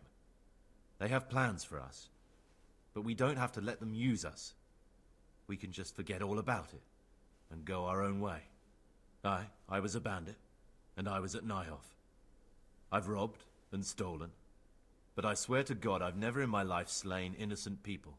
What I saw at Nyhoff made me realize my life was worth shit, but I still had a chance to change for the better. Here in the monastery I've had plenty of time to think things over, but then you showed up and fucked it all up. So the evildoer changes his ways and finds God. What exactly are you proposing? Both of us can leave this place. You can go back to your people, and I can go somewhere where I can live out my life in peace, and no one will try to kill me. If we work together, we can both get what we want. Hva pengene går til, vet ingen, betyr ikke noe for meg heller, men det kan påvirke spillet det igjen. Altså, jeg har jo bare erfaring fra for eksempel Fortnite og CS, og da det eneste som har skjedd er jo at enkelte folk gidder å bruke tusenvis av kroner på skins. Og det jeg synes det er jeg synes ikke det er noe å bruke penger på, men You're right. But the people who sent me will find out if I don't kill you. They won't if det we're imponerer ikke meg at du har en kul kniv, liksom. No one has to die. Before we make a run for it, we'll make it look like someone's killed me. Loads of blood, a tattered scrap of my habit, and footprints leading towards the river. Men hva jeg vet ikke, jeg har ikke noe veldig store altså, hvordan det kan ødelegge spillet, det vet jeg ikke. Akkurat når det gjelder skins da, som jeg har erfaring med. Det har liksom gjort damage det kan I CS, for eksempel, da.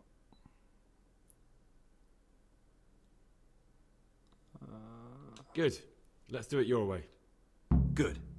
I'm glad that despite our Kill another novice? Nei, det kan jeg ikke gjøre. What are you gonna do? I need to get... Fuck that. What? Getting... I know. Oh, they both... All right. Bare gjør sånn her, for at jeg må ta han I livet han her. Jeg kan ikke ta livet av en annen.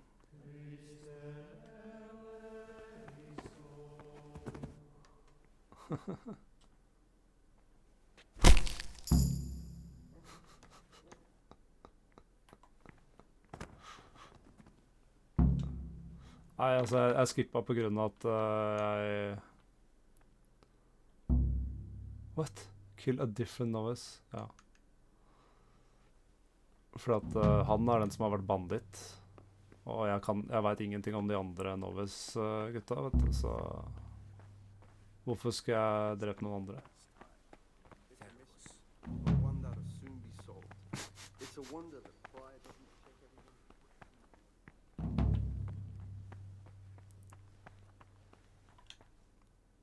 Hvor det?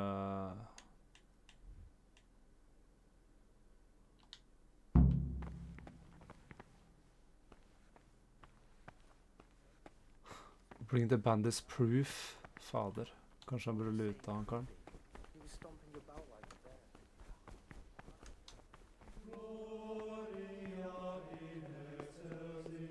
Enten sammen og skyter, eller sammen ikke. Ja, det kommer og går det, altså. Ja, det noen dager du bare treffer ikke noe. Det vet jeg alt om, gitt.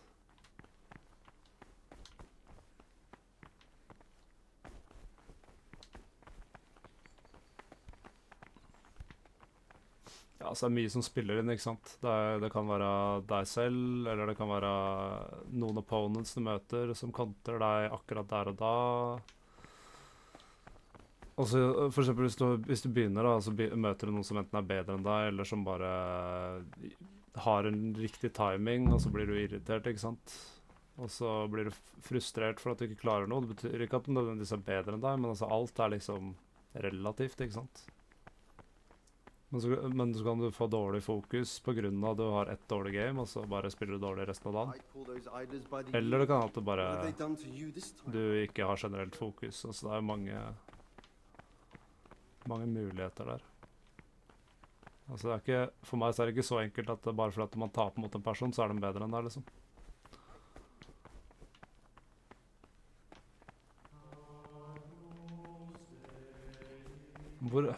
Hvor skal jeg nå? Det er jo ikke noe bilde av noe bed her.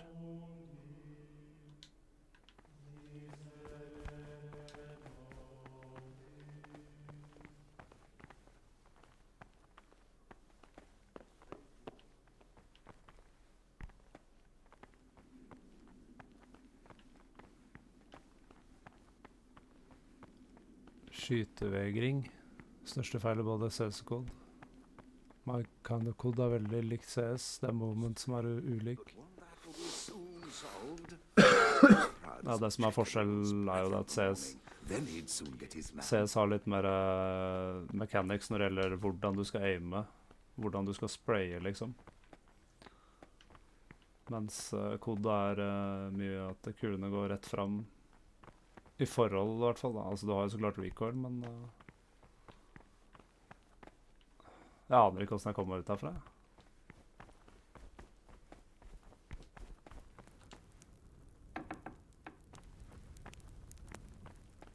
Ja, kode er jo likere CS enn mye annet.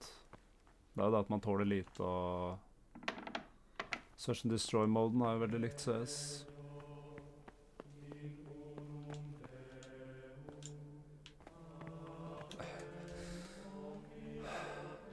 Hvor skal jeg hen?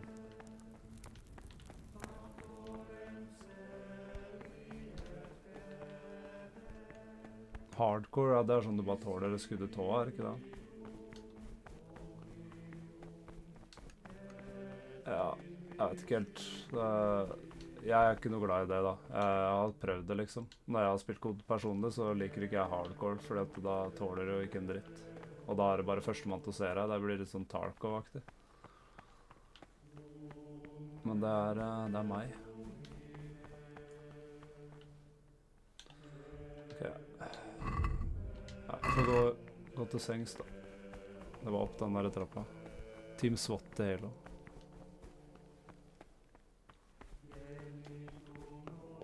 Altså, det jeg sier er at når du tåler ett skudd, så handler det bare om å se personen først. Og det blir som Tarkov på en måte. Altså, det er ikke at spillet er likt Tarkov. Det betyr bare at den ene tingen,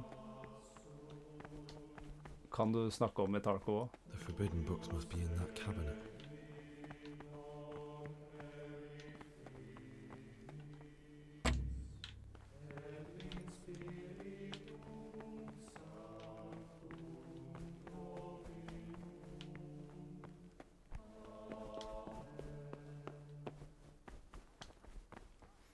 Altså, jeg er jo fra Halo, der hvor man tåler en del skudd, da. Du kan ta 2 skudd i brystkassa på hardcore i kode om du har rett armor. Ja, jeg kan veldig litt om koden om dagen, ass. Det endrer seg jo hvert år. Det er et nytt spill som kommer jo hvert år, så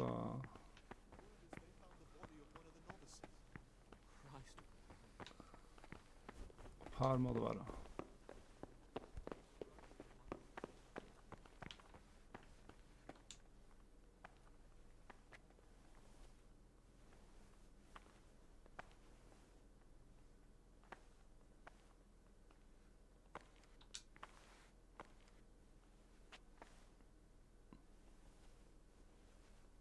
Spillet her er så bugga, ass. Det ligger en der 4 i hjørnet, og fyren står og skriver bok. Ja.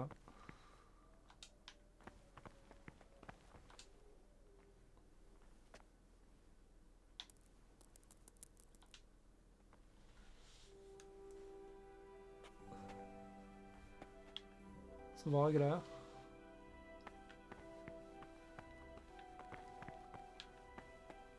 Sleep.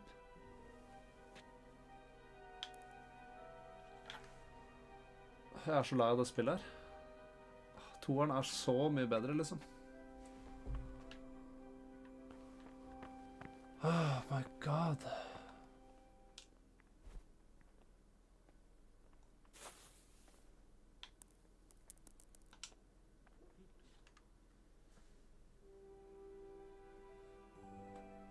Må stikke av. Du rett og slett utdatert, og du spiller bare respawn modes. Jeg spiller ikke kod.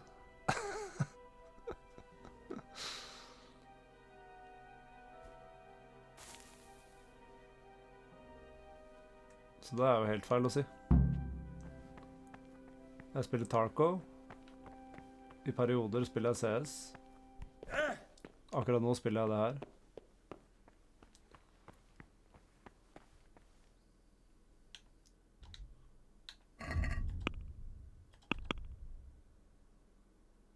Go to the agree place.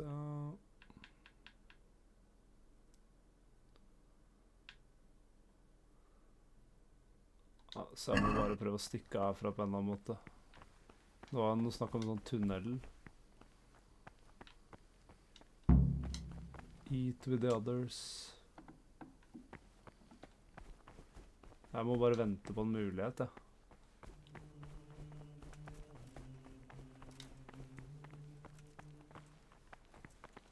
Hva går de her?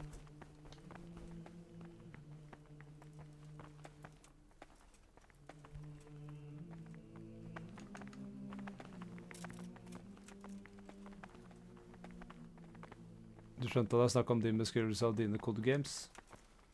Jo. Men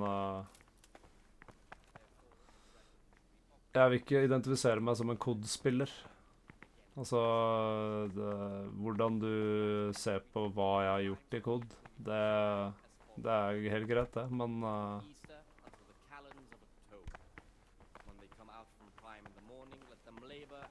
kod ikke et spill jeg har spilt siden kod 4, liksom. Sånn ordentlig, og litt Black Ops 1. That's it. After the 6th hour having left the table, let them rest on their beds in perfect silence. Or if anyone may perhaps want to read, let him read to himself in such a way as not to disturb anyone else. Let none be said rather early at the middle of the 8th hour, and let them again do what work has to be done until vesper. Weak or sickly brethren should be assigned a task. Det blir jo som at jeg skulle sagt ting om hva slags spiller du I CS, liksom. Men det gjør jeg ikke. Hvor skal jeg sitte?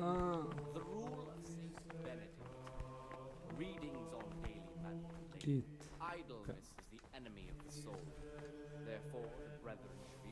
Da bør man ikke mene mye heller. Altså, jeg har spilt nok kod til å vite... Altså, ikke det nyeste kod, men jeg kan mene ting om de spillene jeg har spilt. Så klart kan jeg mene det noe om det. Altså, jeg har spilt såpass mange typer spill at jeg kan se på gameplay på YouTube og vite om jeg kommer til å like det eller ikke. Bare på grunn av hvordan mechanics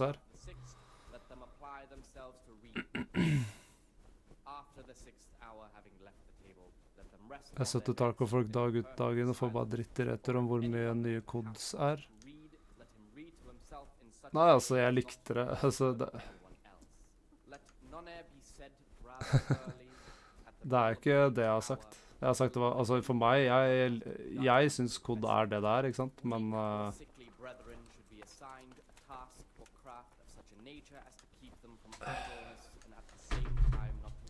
ja, jeg vet ikke.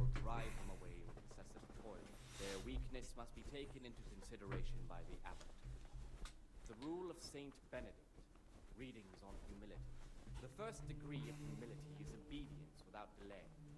This is the virtue of those who hold nothing dearer to them than Christ, who, because of the holy service they have professed, and the fear of hell and the glory of life everlasting, as soon as anything has been ordered by the superior, receive it as a divine command and cannot suffer Mjau.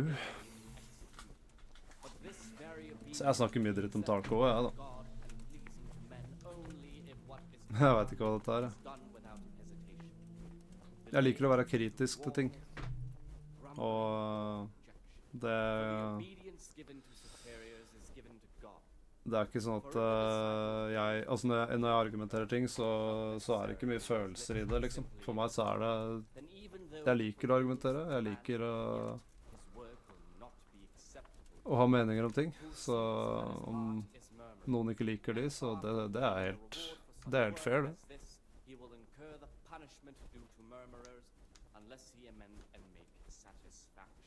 Det er helt fair.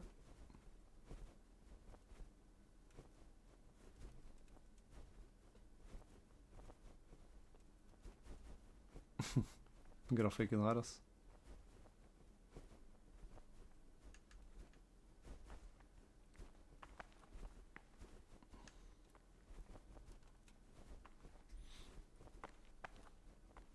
Bare keep it cool, people. Så var ikke meningen å snakke dritt om kod, hvis det var det du følte jeg gjorde, liksom. Det plager ikke meg, og jeg har ingenting imot folk som spiller forskjellige spill. Altså, jeg liker ikke Soul-spill heller, liksom. Men det er på grunn av Altså, jeg liker Elden Ring, men jeg liker ikke den typen spill. Eneste grunn til at jeg likte Elden Ring var at det var open world. Men da kan jeg snakke om hvorfor jeg ikke liker det spillet, ikke sant? Det er ikke Jeg snakker om stemninga generelt, ja. Men det er ikke det at bare for at jeg er kritisk til ting, så betyr det at det burde ha noe å si for deg, liksom.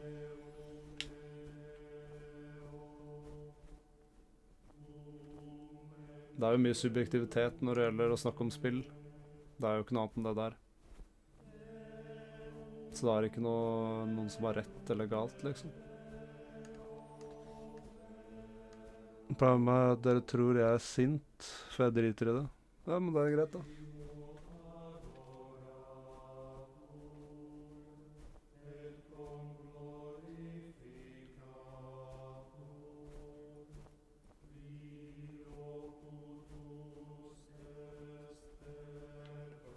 Hvor lenge skal jeg sitte her, da?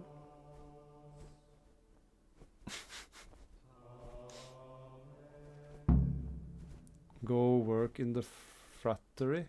Report to Provost Nevlas at the Alchemy Bench.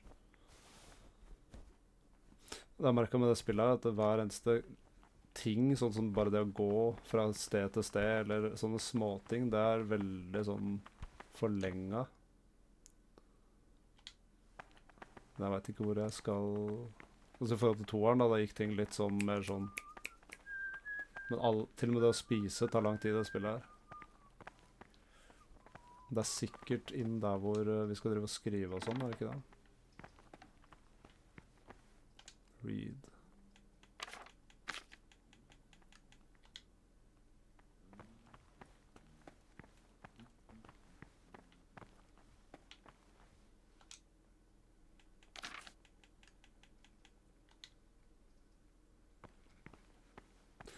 Ja, dette er eneren.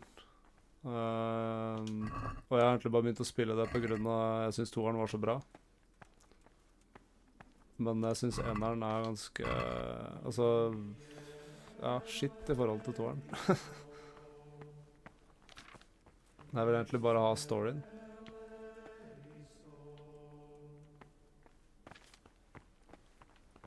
Så jeg prøver å komme meg gjennom main storyen.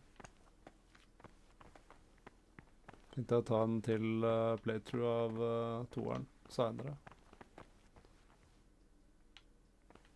Kan jeg ta opp den der?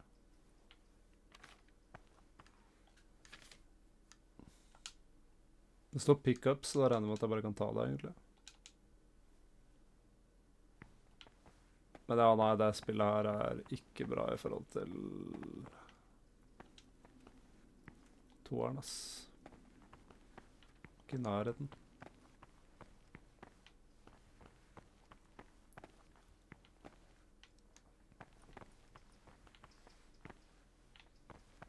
Så jeg må være her inne, ellers så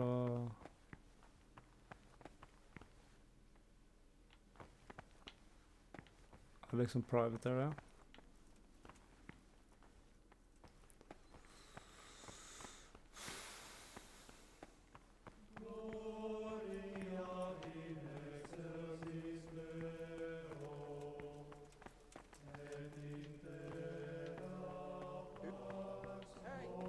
What the hell do you think you're doing? If you don't clear off quick, it will be the worse for you.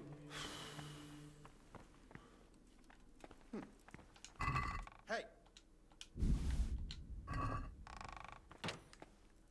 Hvordan er det med boulders? Lønner det seg å spille fra start, eller bare hoppe rett på 3? Å, du mener Baldur's Gate 3? Nei, jeg har ikke spilt eneren, toeren, eller så vidt treeren. Kjøpte det på tilbud, bare fordi jeg har hørt så mye bra om det. Men jeg har ikke spilt ordentlig, ass. Jeg har ikke tålmodighet til den typen spill. Med mindre jeg spiller det med folk, så har jeg planer om å kanskje spille det med noen venner som har litt mer peiling, fordi det er veldig vanskelig.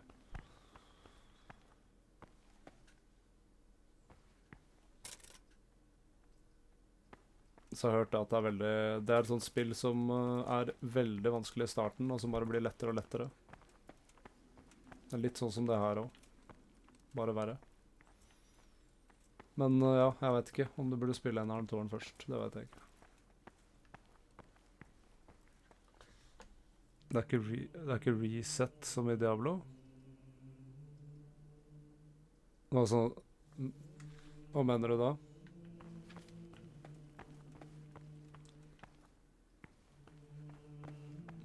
Du velger jo din egen karakter, i hvert fall. Så du starter jo en helt ny story.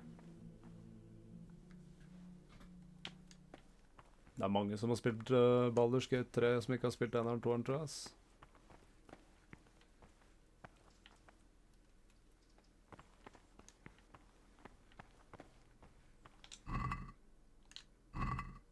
I Diablo så var det Vipes som i Tarko. Å nei, Baldur's Gate 3 er mye mer singleplayer. Det er story, liksom. Eneste du spiller med folk er hvis du spiller gjennom storyen sammen med noen, da. I samme party. Så det er ikke det samme i det hele tatt. Det er ikke online, liksom.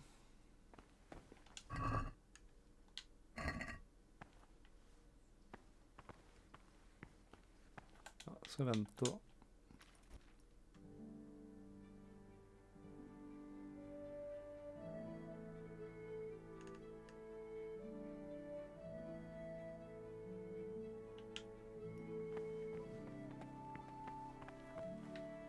Hey, you. What are you doing?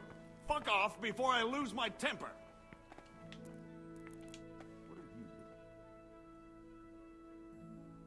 Jeg er stuck i monsteren, liksom.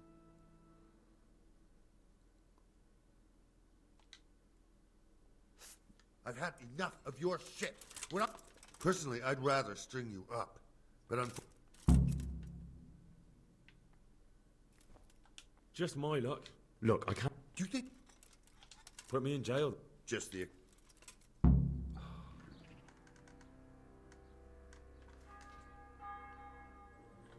Køyer. Gulløkker frem med klosteret. Ja, jeg må køye snart, jeg også. Den er grei, dude.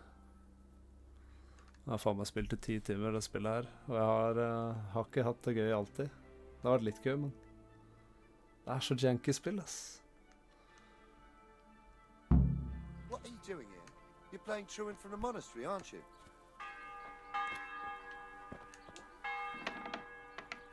Altså, det var det jeg trengte, liksom, og jeg burde snart ha rundet av det. Men det jeg trengte var å bli satt i fengsel. Ja... Vet jeg litt alt ikke, ass.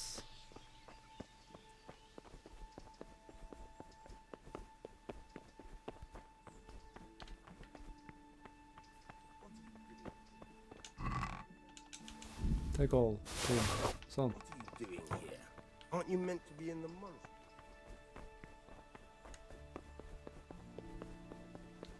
Jeg har hørt at det spillet er sånn... Altså fra en streamer jeg ser på da, så har jeg hørt at det er sånn 20-30 timer langt.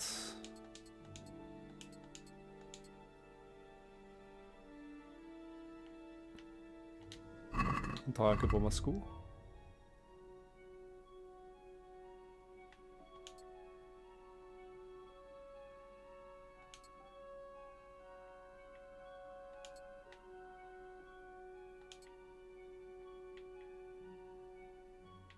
Ta på meg det der, da.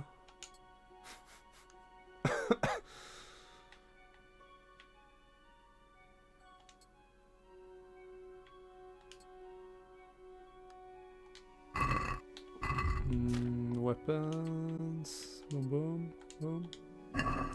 Good night, good night.